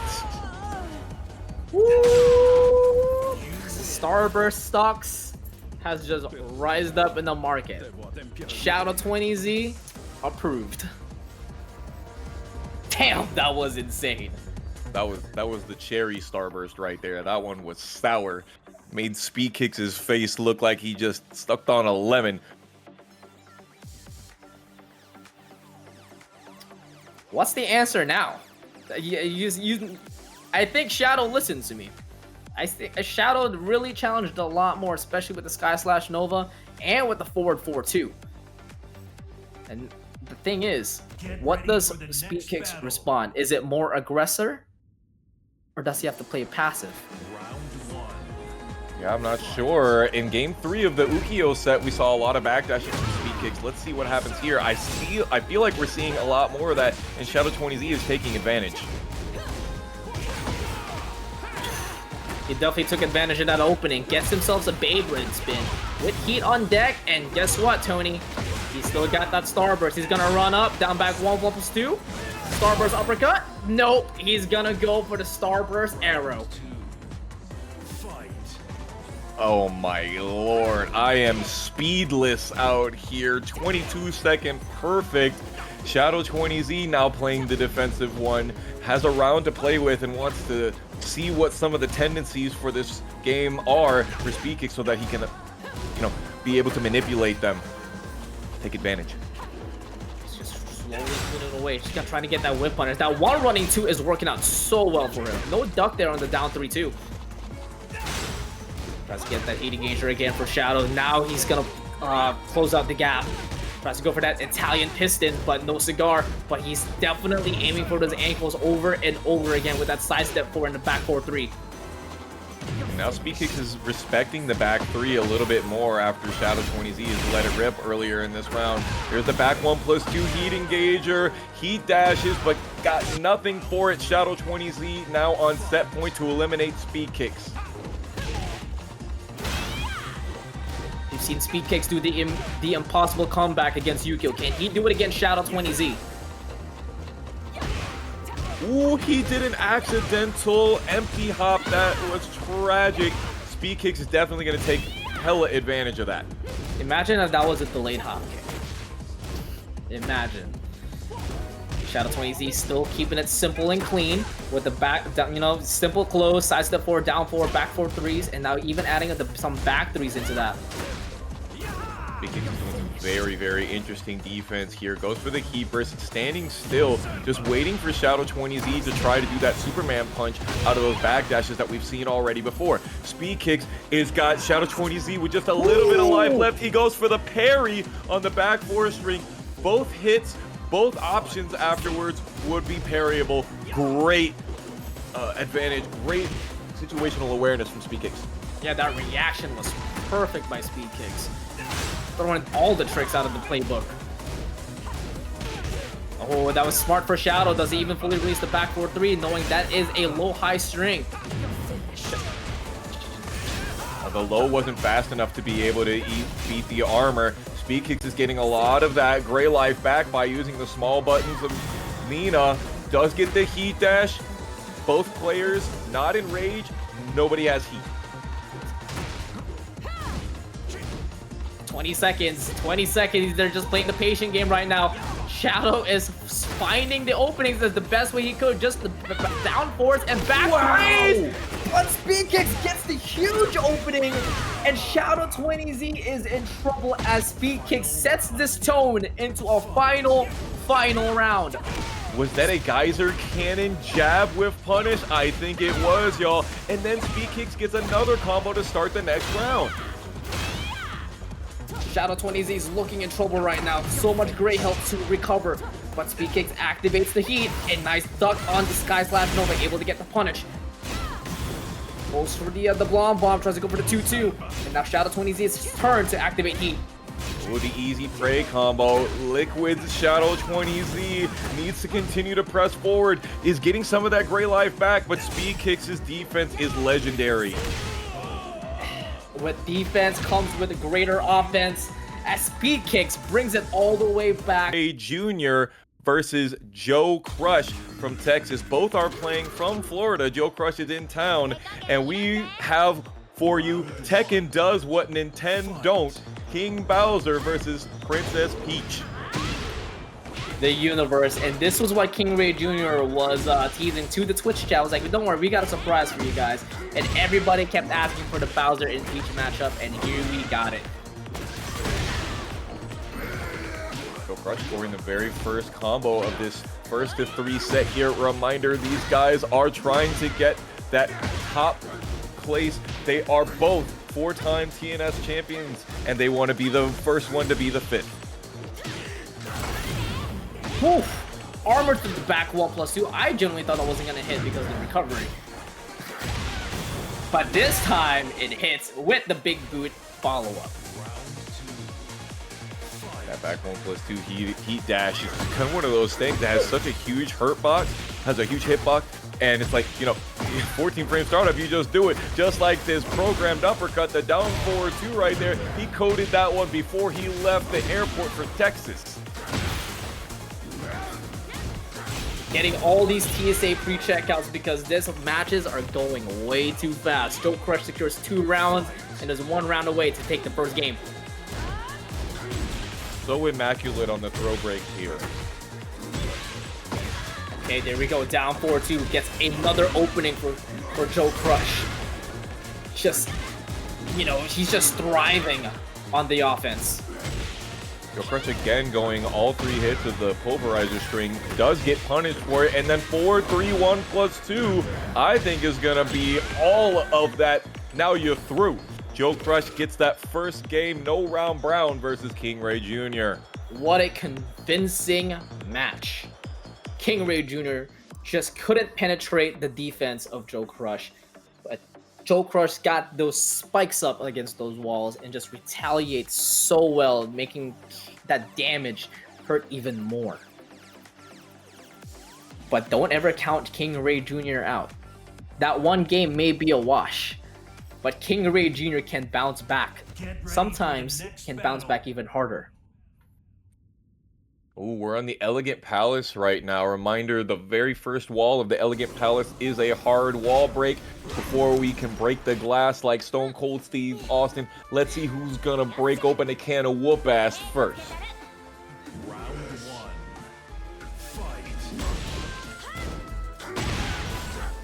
Jackhammer counter hit, round start, big boot again. This time, 3rd string of the pulverizer, able to get the punish, -14. Now KingReyJr putting on the pressure, thinking that he's on the lead, adding and layering all these homing moves. Ooh, he gets that one, doesn't go for the heat engaging version, goes for only the damage, and KingReyJr gets a great punish on the Electric Mech Godfist, but could have gotten a forward 2 punish launcher instead. Let's see if he lives to regret that decision. What? Down back 1, able to crush the heat smash. The 10-frame heat smash. KingReyJr crushing the hopes and dreams for that round against JoeCrush. Great option from KingReyJr. 14 frame, high crushing after 6 frames. counter, or excuse me, hit confirmable into heat dash. Just awesome option. Just like this wall standing 3 from KingReyJr as well. I think we see ourselves a comeback coming here. We may have so nicely done to block the can and punishes him with a heat smash, immediately breaking the wall. Now, are we gonna break the balcony and go downstairs into Violet Systems? Absolutely. Get ourselves an electric mech god fist into the tornado, drill him at the wall, 15 seconds remaining, and then you woke up ducking, got hit by the wall running 1+2. Well, he woke up pressing as KingReyJr gets the up forward 3 and gets the boom burst as well. No, he does not get the boom burst.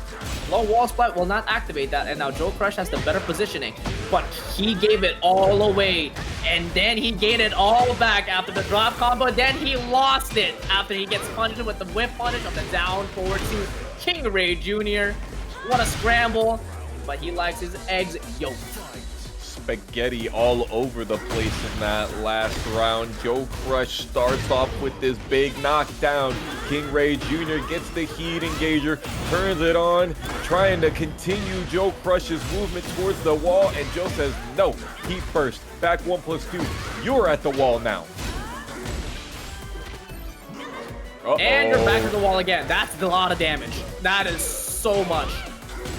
No, KingReyJr didn't let the string rip. The wall standing 1-3, he could have gotten so much because he was enraged with the 20% extra damage. But now, set point versus, nope, excuse me, not even. We got 3 games that each player has to win in this set.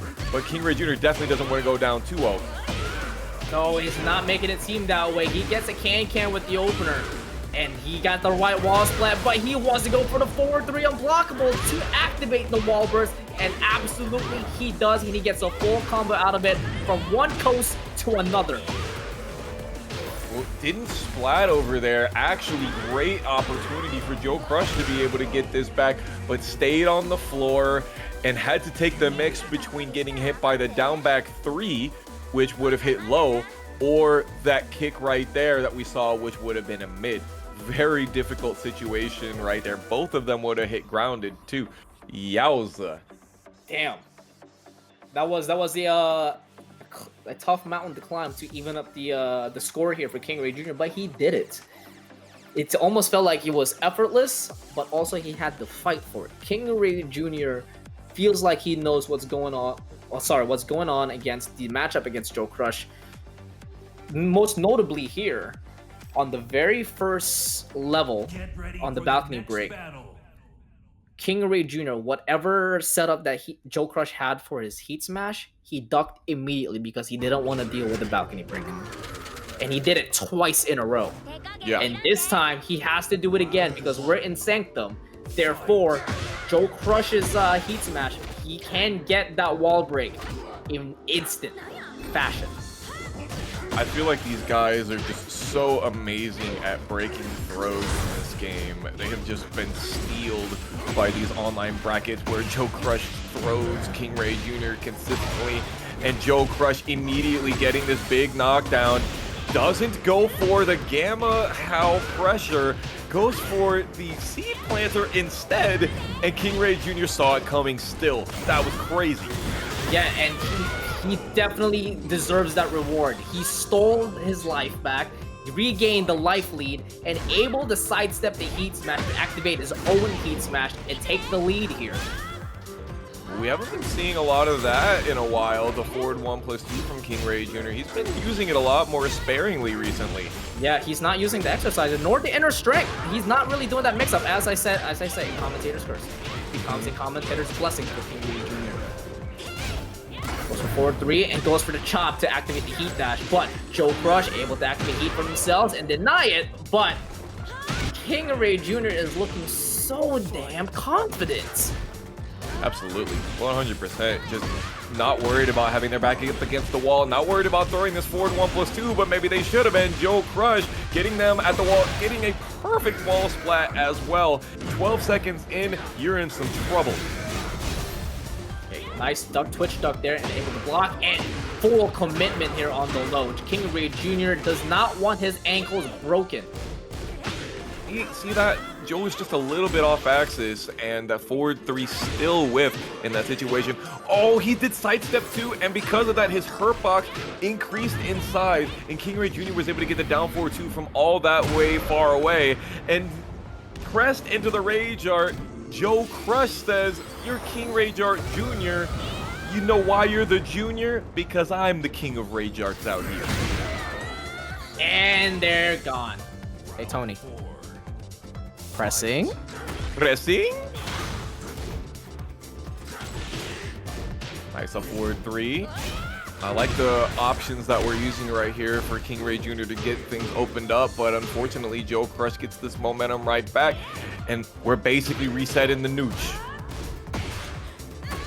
Okay, here we go. Just keeping up with the mids, releasing the strings, and nice whiff punish there for JoeCrush. From one down forward to another, but mine is better. We can be possibly breaking the walls here. But KingReyJr, I got one on myself with the glass shattering. This with a little rage and a little damage from the bubble also. Could this kill? No, Not so quite. close. JoeCrush almost killed KingReyJr when JoeCrush used the solar flare in that situation, but it was not enough, and KingReyJr goes up in the set. Could this be the set that puts JoeCrush in a loser's run? Can he stop KingReyJr from going not only back-to-back Tampa Never Sleeps, but also the victory in terms of the record? It's all up to Junior now. He's gotta keep playing in this momentum. He's gotta breathe in and just be confident. Do what you always do best. Beat them up. But Joe, he's got to mug it up to a different level now. He's got to lock in. For the next battle. Ortiz Farm, randomize. The stage where KingReyJr thrives on. Yes, I don't disagree with that. I've actually seen a lot of JoeCrush's final games happen on this very stage in the treasure trove. But one man's trash is another man's treasure right here. Who's going to have the trash set? Ooh, nice throw right there to be able to get KingReyJr's back to the wall. Oof. Put on the offense, able to get that football tackle in. And goes for the gut punch, and goes for a double gut punch with the back 1+2, putting KingReyJr in the most corners of corners. And breaks their knees. More usage of the low. Wow, JoeCrush's long arm was not able to reach long enough, and KingReyJr gets this huge punish. From one punish to another, KingReyJr is serving out down forward twos for everybody's eyes. Unfortunately, JoeCrush just has to deal with the pain and goes for the guaranteed ground pound. Actually, that last hit wasn't guaranteed in that situation, but JoeCrush, I think, thought it might have been. There's the throw, the Volcano Blaster, and is able to get big damage. Hopefully, exactly the momentum that we need to be able to see a Game 5, Spirit. Ooh, hold on. But the exerciser here for KingReyJr might have to say something else. He's exercising his own demons to book himself to the winner's side of Grand Finals. Trying to go for the grab breaks here, but JoeCrush is not having it at all. And KingReyJr is saying likewise, as he doesn't want to get gripped up. But will get the wind energy, putting JoeCrush all the way to the wall. And the down 1+2. We haven't Spinning seen one that time for JoeCrush to think that maybe the mid was coming, and then went for the ground pound punches, and then KingReyJr just runs up and gets this counter hit launcher. Could this be the end for our faithful hero? Tries to go for the whip punish, and both of them just misses out. JoeCrush able to respond back with the heat, able to activate some armor. Nicely done to break the grab. Popping the bubble, and KingReyJr doing so good at moving laterally, has already had it happen twice in the last 15 seconds that he was able to get those kills, and then JoeCrush trying to get the rage art, trying to go for that last ditch effort, but dug his own ditch, dug his own grave, that even is, and KingReyJr is now in that same area. Nope, Not sure but don't what else even matter. he might have done, but we're definitely seeing the Nina. You can expect Speedkicks is going to stick to one character here, I think, for the whole evening. I just think that Speedkicks is going to commit to Nina for a while, not just for the evening. Yeah. But able to get that Divine Cannon, oof, all the way to breaking the barrier, possibly? No, but he will put in this precarious position for Ukiyo. Forward is a sidestep one, and the wall is crazy. Great stuff. Ukiyo does get the flash into Heat Engager. Both of them now in Heat. And Ukiyo goes for the Indian stance, Nick. Wild stuff. And Speedkicks is probably going to Rage Art here? No, I don't think it's going to kill with Rage Art. But he could have gotten rid of the recoverable life, I thought. But Speedkicks says that he doesn't need that. Doesn't need it to kill. Just needed that one interaction. And remember, guys, we are in loser semis. We are back in 2 out of 3 situation. Our final one for the evening. The spacing game is immaculate here, and Ukiyo doing the down forward one to catch Speedkicks out of the run up forward 4. Nothing doing on this wall ender though. You're not going anywhere after spinning out, but you're going back in the corner. Ukiyo able to get the flash check on Speedkicks and getting the crossword heat dash and spinning out to reposition himself on the wall burst. No. Ukiyo mashed into that, and then Speedkicks whips the rest of the combo. Can he finish it here? Sidestep one back. He went for the hard stuff, and then the slow-mo soul stealer that we got right there to put the kibosh on Speedkicks' monumental momentum loss. Damn. What could have been the round? What could have been the momentum shift? Ukiyo taking advantage of the mental change and getting that sidestep down forward to counter hit. Unfortunately, able to drop it, and now Speedkicks has a chance to realign himself, but Ukiyo is able to get another counter hit launcher here, this time putting Speedkicks all the way to the wall and closing it off with the Soul Sword. Nobody tries to toe kick after that. Maybe they don't know that you can do it. Ukiyo trying to really delay the timing so that Speedkicks could have gotten wall splat there, but it didn't happen. Down 3. Whoa, man, Ukiyo is playing amazing with the movement, especially with these spins. Yeah, that flash kick is pretty linear from Yoshimitsu, but he made the gamble, and yet again another gamble paid off into the flea stance. Very interesting. Speedkicks doesn't get the geyser cannon. He was too far away. Yeah, too far away to punish the cold blade. Also, down 4-2 isn't gonna reach. Oh, back to him too, able to get the Soul Zone follow-up. Damn, that hurt. And then another full crowd sweep. Ukiyo did the same thing. They're not ready for it, dog. They're just not ready for it. It's one of those attacks that as soon as you know that your opponent is trying to play that spacing game with you, and you have an opportunity to go into the crouch, and they not know that it's possible, it's one of those things. We talk about the mental stack versus Yoshimitsu and all the things that he can do. This is one of the things that is almost always under the radar for your opponents. You never expect a full crouch sweep. I'm just surprised that he did the same exact thing when they fought against each other on top 8 qualifiers. Unbelievable. Ukiyo staying on the same rhythm. No need to be changed. Kept at the 8503 on the guitar tabs. And he kept it clean. Round 1. Fight. You're having me do music theory out here right now. We definitely got the rhythm here though. Oh no, the reverse ivory cutter gets absolutely nothing for Speedkicks.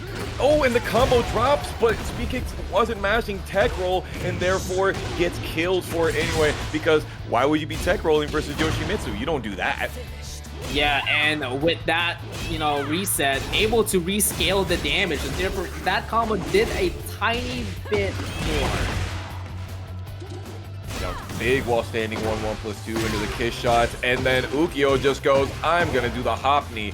Can he realign to be able to get the rest of this combo on the wall that is explodable? No, and he feints the suicide into the back turn, down one. And you cannot low parry that because it is a sword. I love it. Adding more mixes into the trails. Ukiyo trying to get that defensive wall with the flash, but Speedkicks able to surgically remove that and remove the wall burst. Add a little damage for his combo. Ooh, Ukiyo knew to be able to get up in that situation, but could have gotten a little bit better of a punish. Sidesteps, no whiff punish. Speedkicks in heat, tries to go for the blonde bomb, but Ukiyo used the power crush and stopped their armor. This time, Speedkicks uses the heat dash, gain a little bit of health back. 3-4 floated, but still able to get a combo afterwards. And goes for the shield. Get the low wall slump, so we could have gotten Tornado at the wall, kept it tight though. Ukiyo now on set point, not trying to do any of these canned setups here. Tries to go for the crouch dash too, doesn't get it. And there he does finally, and there is that glowing wall that we see right there into huge amounts of damage. Can Ukiyo finish it right here? I don't think he has the resources. I don't think so either, but he's damn close to eliminate Speedkicks as he'll do it with the full crash down forward for trade. Ukiyo eliminates Speedkicks. I'm not going to say which one I want to happen, but I'd like to see this man count to 2, because that can be very dangerous for Yoshimitsu players that like the flash. And we saw the flash from Ukiyo quite a bit. We did, and my prediction for this match, we're gonna see a double KO. No, I don't know what round, but I feel like we're going to see a double KO. You right guys, now, that punishes so hard right there. That he punished the back 1+2 with the CD1. If you are just ready for that, and your opponent is ready for that, yikes, scary stuff. Uh-oh. JoeCrush immediately utilizing the heat burst to put Ukiyo into bound state due to the fact that he went to Dragonfly stance. Now Ukiyo in trouble, all the top of the wall, and he gets caught by the back 1+2 heat dash. Ooh, a lot of Yoshimitsu players love to flash after they do a spring kick. It hits a lot of people, and Joe was like, I think I know exactly what you're gonna do. But this is no normal Yoshimitsu right here. No, this isn't Ukiyo. What in the world? That was actually so smart also. Due to the fact that he was in the air, that negates the heat engager. Tragic. I'm all broken up about that. Ukiyo does get the down forward 2 after JoeCrush unsuccessfully does a couple of them himself. That is a really fun guaranteed combo as well. You don't see that one too often. Oh! It's winding up. It's winding up, but hasn't got there yet with no succession. But JoeCrush able to defend himself, activating a barrier and activating his heat dash to put Ukiyo all the way to the wall. Explosive barrier, explosive wave. Are we watching Budokai or are we watching Tekken out here? JoeCrush getting a round on the board, very important here in Losers Finals as he's attempting to defend his title as #1 Tampa Never Sleeps champion. It's a punish there with a 2-back-2 here. Ukiyo gets caught ducking and gets a guaranteed crouch grab here for JoeCrush. Tries to go for the Atlas, but misses out the punish for both. Low leg sweep. Ooh, I thought that was going to be actually kill right there because they had the low wall splat after the seed planter. JoeCrush kept it together though and already stopped Ukiyo from getting out of the air. I think maybe he wants to put him up in the air one more time though. And ask and you shall receive. This time it sends him sky high. Ukiyo is looking in absolute trouble, doesn't flash, and goes for the heat dash, and still closes out with a down back 1. But Ukiyo has had enough. Goes for the low parry and activates the heat. He's gonna get a good amount of health back, but here comes the offense for Ukiyo. Could have had a couple of more heals there, but I imagine he got plenty. Sidewalk into the back 2-2. Here comes the heat dash combo. You're gonna be on the wall. What's the mix? Low wall splat, stays down, goes for the spin, and we're gonna try to spin to win, and Ukiyo activates another form of shield and clutches it all the way in artistic fashion. I think he actually could have killed by doing the 6th Manji spin kick at the wall right there, but he definitely knew exactly what he needed to do. What you have to deal with in that situation is the fact that Yoshimitsu can kill you just for waking up in that situation. I think that combo deserves, or that comeback deserves a Get clip. ready for the next battle. Oh, I'm clipping all over, baby. That deserves a highlight reel for Ukiyo's next sponsor. Cool. Someone please sponsor this guy also. He's already sponsored by NYC Tekken, but I Give totally him agree that give him a double sponsor. Give him a double sponsor. He deserves it. Oh my god, and that's why. That keep out poison gas is amazing. JoeCrush is trying to wind it down, tries to go for the unblockable, but doesn't commit just yet. 100%. Another solar flare from JoeCrush right there. Does get the purple happening on the floor. Ukiyo not punishing with the wall standing 1-2, instead tries to go for throw, and Joe is gonna slam him down to the ground after this throw, and I think that you've got no more health left. It's gone. Everything's gone. Finishes off with the plasma stomp as well. An electrifying round, absolutely, for JoeCrush. And then the long range whiff punish, 4-3+4, guarantees the floor break. JoeCrush not even needing heat just yet. Will he choose to start it now? Whoa, what was that? Did he expect that to happen? I guess not. He didn't expect it to happen. He thought Ukiyo was gonna stay down, but Ukiyo kipped up or sprung spring kick and activated the tornado flip. But doesn't even matter. JoeCrush is a storm of its own and is still able to close out the round. Okay, jumping backwards. Ukiyo gets the 2-2 punish.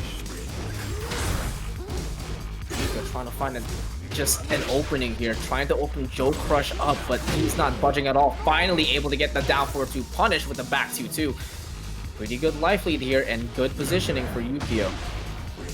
Ooh, he had his back open. Luckily, Ukiyo was able to turn around in time. I've seen what happens in that situation if JoeCrush catches your back with the forward 3. He does get this huge combo, and he's going to use the Rage Art. Why is he going to do that, Spirit?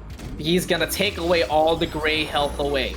He still has heat dash. He can still make the comeback, but that gray health is gone, making it more of an even playground. Four had great spacing control right there, and that was exactly the situation. If JoeCrush didn't finish that string, he was in some trouble versus the retaliation, but he did.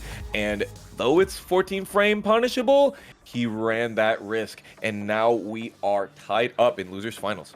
Yeah, and depending on the punish that Ukiyo could do, he couldn't even do a, he could not possibly do a 14 frame punish. He could have just done a normal jab, and JoeCrush has enough health to withstand the minor punishes. Not the 14 frames, but the minor punishes he can definitely withstand.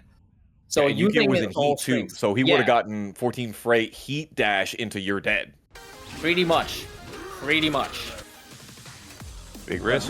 But nobody's running away now. Nobody's running away now. We're in Midnight Siege, and I think it's gonna get really messy. CD2. No, he just jabs there? He says, you won't. You will not do that last hit that could absolutely kill me for you doing it. This man's got steals. Activates the guard break, and ooh, rainbow drop, knowing that he was gonna go for the plasma barrier.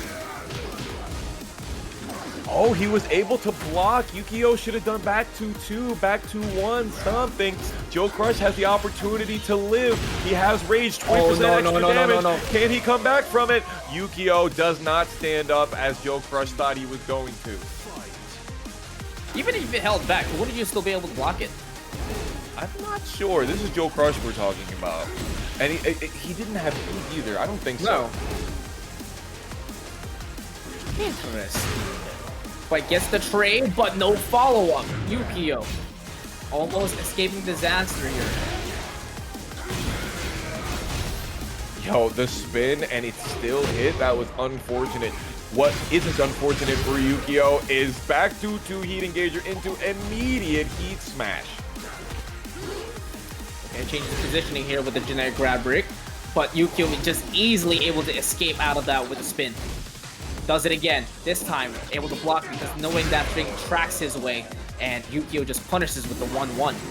He's barely not getting hit by the back turn throws in these situations right here. It is giving me quite the palpitations right now. There's another solar flare from JoeCrush into the seed planter. Tries to go with his down jab. Okizeme doesn't get it, but still has plenty of pressure versus Ukiyo. Ooh, Ukiyo tried to catch JoeCrush pressing and run up with a cold crouch down forward 4. But JoeCrush able to just tell him no and negate the offense with the back 1 plus the heat dash and securing himself around after all that nonsense. Still 1 round up. JoeCrush almost got the windmill punches, but nothing doing. Ukiyo now has Joe along the wall, but if there's one person that is not afraid to have their back to a wall, it is JoeCrush. He'll backdash straight into it. Go backdash straight into it, make you feel scared. While standing a 2-1s, no counter hit.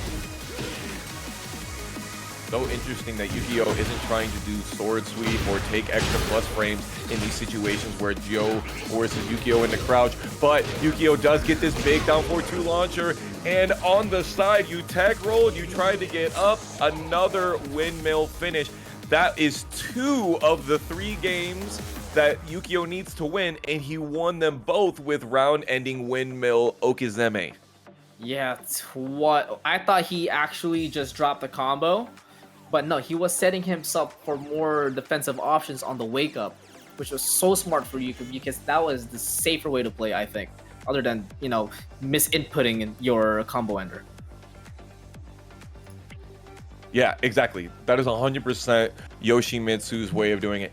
Jack, I feel like, usually goes into the Gamma Howl, into the particle barrier, into the dirty bubble, a lot of times to save his own skin. But this is a very different thing. As long as the opponent gets up, they get killed by the windmill. Not the same thing for Jack 8. We're on Rebel Hangar. We have possibilities for balcony break, wall burst. Let's see if any of that happens. And if JoeCrush can bring it back and make a game 5 happen.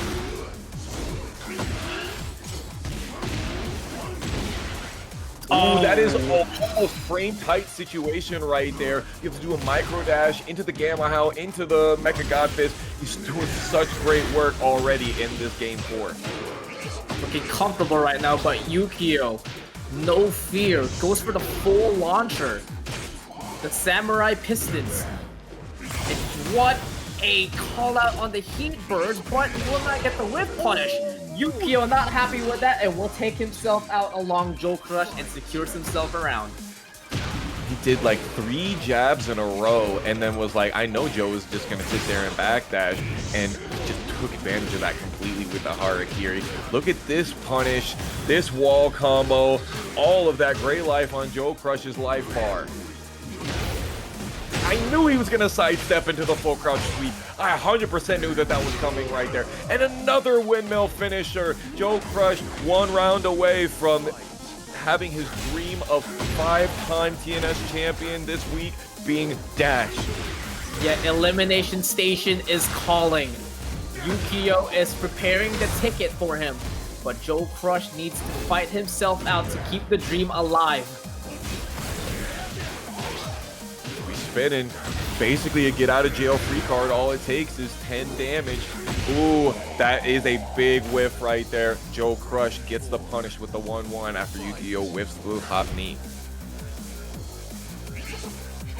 Hopes is still alive for JoeCrush. No punish. Yeah, too far away to be able to get down 4-2 in that situation. Joe gets the punish on the Kincho 2. In with the 4-2 and gets the debug 1, tries to go for the cross chop, nothing doing. Ukiyo does get drilled back to the wall. Oh, full crouch down 4-2-1. That one is hit confirmable, and JoeCrush is going to realign for the wall. Delayed the string a tiny bit to get a little bit more damage. Securing an insurance policy, and we have set point versus survival points. Good spin once again out of the 4-3. Basically, anytime Joe does 4-3 or wall standing 3, Ukiyo is spinning. I wonder what JoeCrush will do to stop that. Great discipline for Ukiyo, able to spin and just block.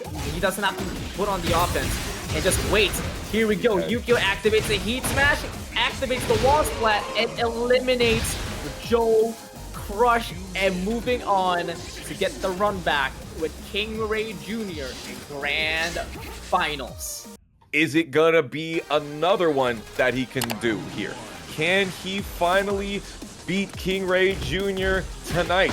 Will KingReyJr get a 5-time champion win on Tampa Never Sleeps and be our #1 winningest player? We shall see. What a block there by Ukiyo, immediately reacting to the lows. Ooh, no attempt to punish the dragon wheel kick, the back 3 in that situation. KingReyJr is like, are you done? Are you done? I respect the patience there. KingReyJr just, nah, he really didn't want any of it. Perfectly timed spin right there. Puts KingReyJr with their back to the wall, and Ukiyo only does 1 down 2. If he had committed to the second one, maybe he would have counter hit the down 4-2 that KingReyJr threw as a whiff punish, but nothing doing. KingReyJr takes 51 seconds, but gets that first round. Yeah, and when he did that down back 1, you realize, you can see it in Yoshi. He was like, oh, I made a grave mistake. Yeah. Oh, jab and can. How did he know he was going to go for the low string there? I don't know. I remember how it was on the top 8 winners, where Ukiyo was really waiting for those cans, and KingReyJr, that's the first can of this grand final set and gets a counter hit right out the gate.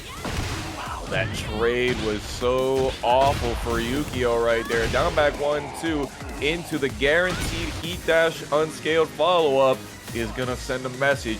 KingReyJr trying to get Ukiyo down to elimination station, but we've got a couple of games to go, and already he's doing so great on punishment.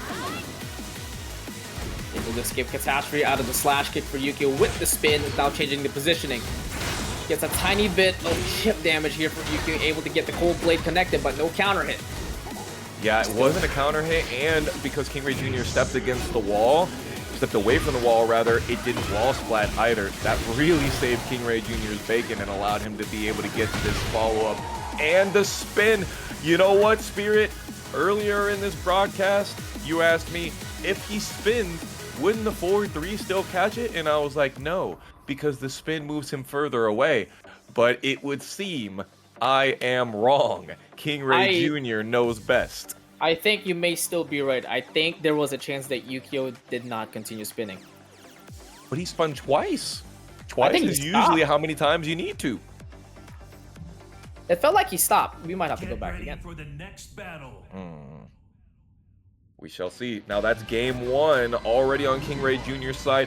We've got the wonky side walls of Fallen Destiny here to stop some of the wall combos, maybe lengthen out some of these games. Down forward 1, CD2, Ukiyo maybe doing a little bit too much of this flashing steel, turn stealing opportunities, because KingReyJr's defense is not cracked in the slightest. No, and Ukiyo is having so much trouble trying to build up the offense against Junior right now. But he does have no problem being a shield with the flash.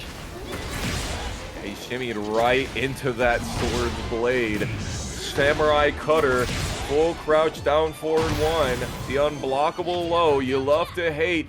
And the Spirited Away almost catches KingReyJr, but was actually off axis afterwards. And because Ukiyo was in the air, it's going to be doing less damage.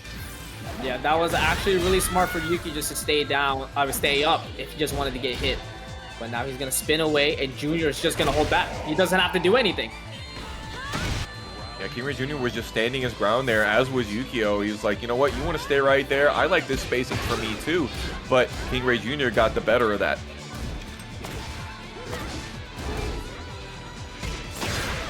There it is, nice counter hit on that. And he was in heat, so he got the extra damage.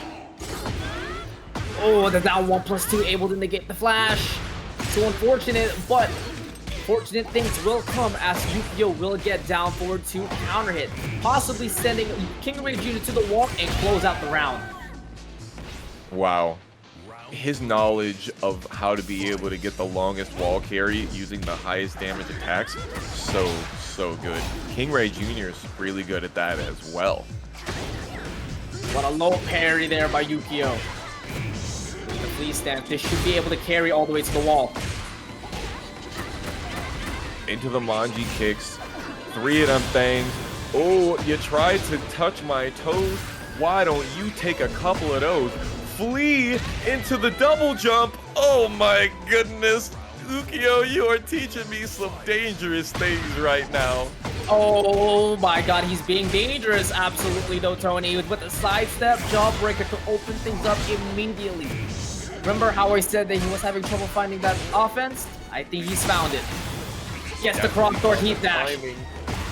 Here it is, into the guarantee. That's 100% the thing that's gonna happen to you when you have the double hitting tornado at the wall. Ukiyo is showing out here. He said, yeah, that first game, that was just for a little data acquisition, baby.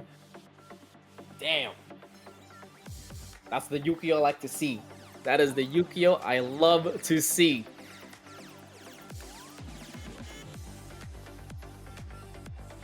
I'm in a state of elation right now.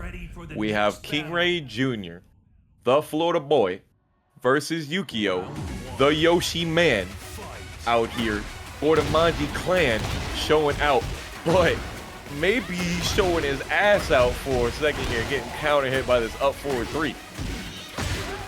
Not a good start, but you know, it's all about the finish right now. Ukiyo can definitely still make the comeback, but KingReyJr able to catch Ukiyo from the Dragonfly and jab him out of the combo. Get the high wall splat right there, but didn't need it. Forward 2 is the heat dash that gets the job done. That could have been catastrophic. Again, he's using the crouch dash too so often.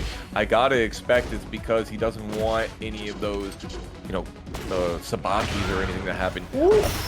He tried for it again. That happened in the winner's final set where KingReyJr tried to put him in full crouch and Ukiyo did the full crouch sweep, but KingReyJr saw it coming. However, didn't see this other combo coming right here.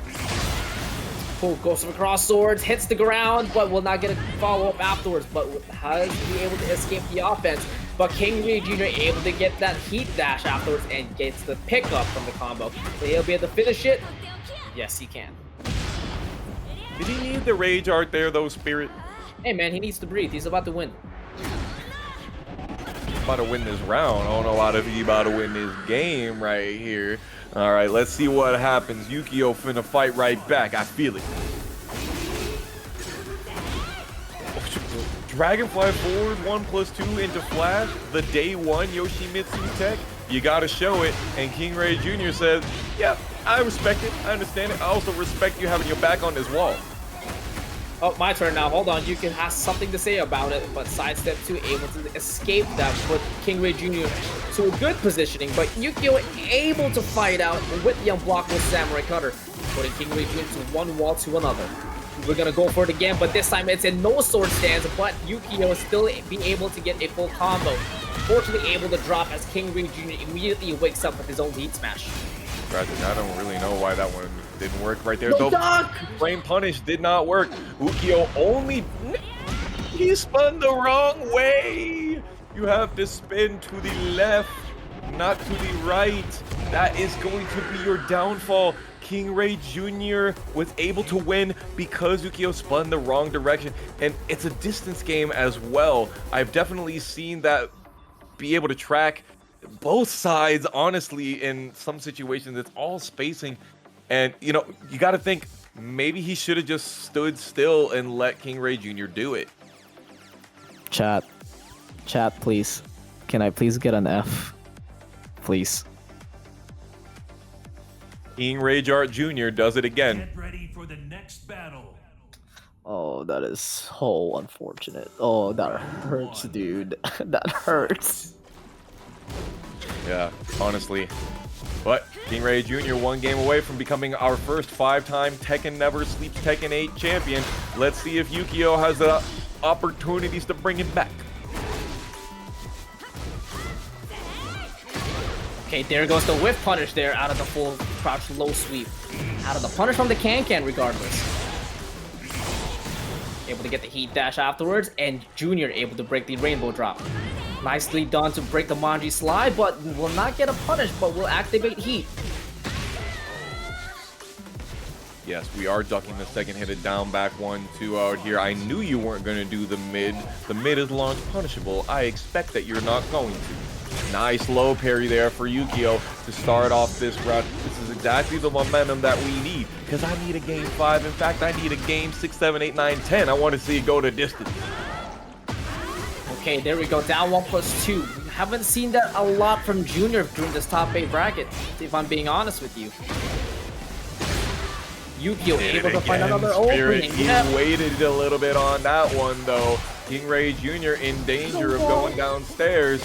Ooh, there's the wall crush. That still is a thing. Spirited away, makes the floor purple. And yes, another one. But it doesn't break the floor, because if it had broken the floor, he would have had more health left. But he didn't. But he died. Ukiyo one round away to even it up to make it 2-2. Can he do it with a no round Brown? Can he stay alive? Beginning of the round, Ukiyo had great bait there, but he didn't actually capitalize on it. Are we going downstairs? I expect that we are. Great wall splat into the woodcutter. Yes, awesome option. Yeah, taking away a good amount of great health also for KingReyJr. Not able to recover, but a little off range to go something so bold as KingReyJr was ready for it. And he's ready for that forward to floor break. Be able to get the kill after tornado flip. Absolutely, KingReyJr extends gameplay for this game. Trying to survive here, does get the guaranteed up back 1+2 finisher. After that knockdown, Ukiyo is being very careful about his usage of the no sword stance. See how he's crouching at that long range. KingReyJr is being baited. He wants KingReyJr to start jumping. He wants him to start doing can-cans. He's really wanting to wait for that the timing game. He wants him to be antsy. But this time, KingReyJr is not getting hit by the full crowd sweep. But he did get the punish, but dropped the combo. Ukiyo is very much still in this. Yeah, you cannot let Yoshi players be getting away with doing that one. Doesn't do the third hit of the back turn string. KingReyJr trying to backflip over there and is losing a lot of the gray life. And if there's one thing that you know, it's Ukiyo is able to keep active and stop you from getting that gray life back. Ukiyo ties up the game count and descending into KingReyJr's subconscious. He's in his head. Man, I felt like I was watching a suspense movie. I did not know when Ukiyo was gonna go in. I kid you not. Ukiyo's timing right now is impeccable. We're going into a final game, Tony. I will say, I didn't love how he did the full crouch sweep and got blocked by it. But, you know, KingReyJr not launch punishing it, you know, I feel that. I understand that. Ooh, the down forward 2 after just the first 2 hits of the 10-hit combo. Very interesting options. Again, we talk about Ukiyo just using the entire move list. There's so many things that we have yet to see, and Ukiyo is the one to create that. And Ukiyo has taken the lead. First time in the set, he uses the sit down, which puts you +20 into the Indian stance. So if you do anything other than just blocking, that's what gets you killed by the end of that round. And this awesome Fubuki knee combo. Ah, he misses the flash, but that's okay. He didn't need that damage. It's the back to heat dash, trying to catch KingReyJr step in. No down forward 2 connection for Ukiyo, but he still be able to wind out and get the hell out of dodge. Spirited away. Step to the right, but he delayed the option. Normally sidestep right beats all of the dragonfly options, but not if the Yoshimitsu player is smart enough to delay their options. Heat burst, be damned. Ukiyo trying to go to reset this bracket and give us some more games tonight, Spirit. Are we in for a treat? Or KingReyJr make the impossible comeback? Down 1+2. Tooth Fairy tries to go for the aura, but doesn't even matter as KingReyJr answers back with the exerciser. Yes, the second hit while in heat does give you the guaranteed counter hit launcher in the 1-1 string. KingReyJr. does the exact thing that he did back in Winners Finals, where he was able to get the Sabaki at the perfect timing, but unfortunately drops the combo. And he's gonna drop it all, even on the round count, because Ukiyo makes it 3-2 on this set, and we got ourselves a reset, baby. That means we get more games, y'all. That means we got more games. Y'all gonna make me lose my voice before CEO. I'm gonna lose my voice before. Oh no. I can't be having You that. know what? Worth. Let's do it, guys. You and me, you and 1,200 viewers out there, and the YouTubers that are watching from the YouTube libraries at youtube.com/Tampa Never Sleeps. By the way, feel free to hit the subscribe button. Thanks. What do you think that KingReyJr. needs to do to be able to stop the turn stealing of Ukiyo? More power crush. We've barely really seen any power crushes from him, right? I feel like we're watching a very uncharacteristic KingReyJr. He hasn't really been doing much of down 1+2. Or inner strength mix-ups, or even abusing the aura. So it feels like I'm watching a very different playstyle of KingReyJr, but at the same time with the same aggressive mentality. Ooh, the down forward 4, usually such a great button, but it is extremely linear. KingReyJr. gets the destabilizer throw, knocks Ukiyo down, already putting Ukiyo down 75% life. Scratch that, 100% life.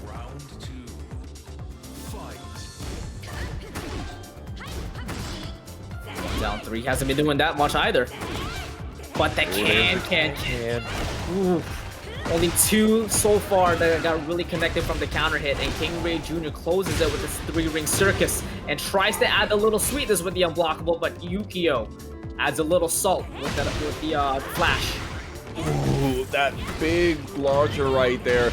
Doing great work for KingReyJr. And he's going to get the perfect wall splat height, but unfortunately doesn't get the combo that he needed. A very rare miss on the combo optimization, but KingReyJr. still gets the round.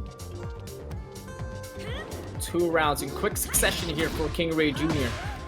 But Ukiyo able to sidestep to the right, her weak side by the way, and try to get that the counter hit or the jawbreaker, but he'll get a different form of the counter hit with the bounce, but unfortunately again dropping the combo. He's been doing so good on the flashes here. Heat engager into the unblockable. You have to expect at least once versus Yoshimitsu.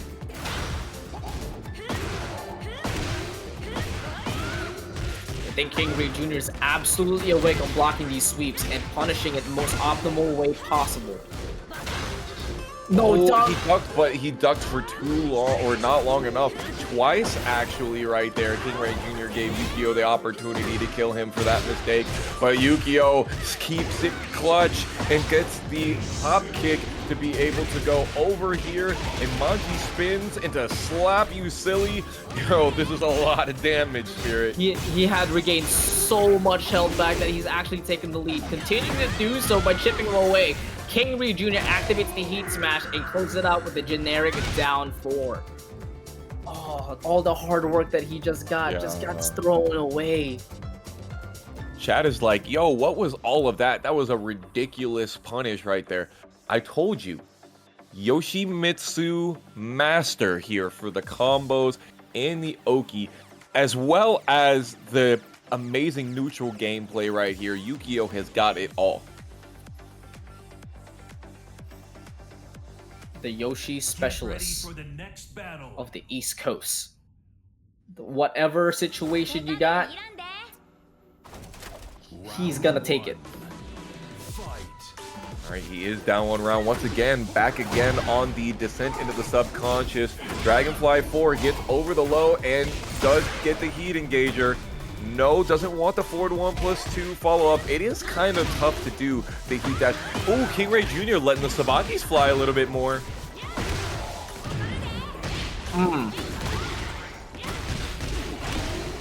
3-ring circus always mid, and they're able to get the wall splat. What in the world? Jesus, Junior! Yo, Let him the breathe. back broken. Is this KingReyJr. or is this Bane?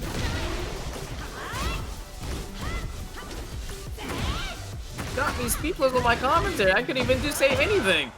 I just let the combo rock. And it's continuing to do so. On the Gargoyle's perch already for us. KingReyJr. still had the tornado. Almost got there to the wall. Ukiyo spinning out and does get away from the unblockable. Alright, Ukiyo's turn. Time to put his own combo exhibition towards Junior. But unfortunately, we'll be able to drop the combo, and Junior's trying to expose him by stepping all the way to the left. But Ukiyo able to activate all the strings of the Soul Sword and goes for the offense after the Heat Dash. Round 3. +5 into a 12-frame mid. That's pretty good.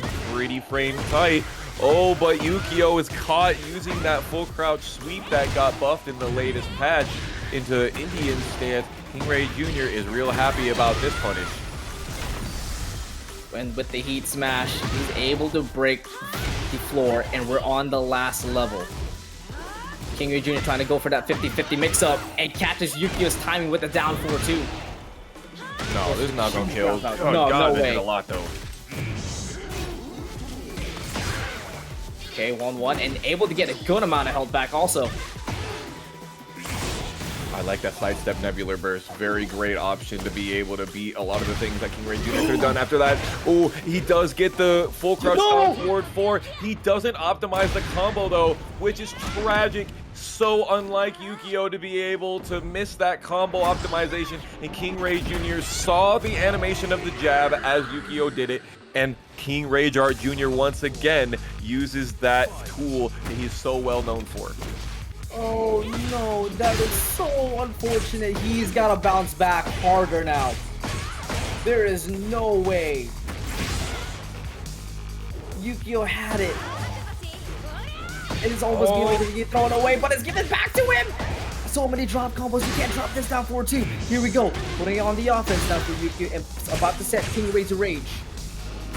That's crazy. KingReyJr. messed it up because that Nani Wagusto activated at the forward 2, and KingReyJr. almost had his back blown out by the down back 3-3-3-3-4, but for some reason it turned him around. But then Deja Vu right afterwards. There's so much action going on here, Spirit. From one side to another, KingReyJr. tried to go for the old classic with the double down 1+2 OG mix-up.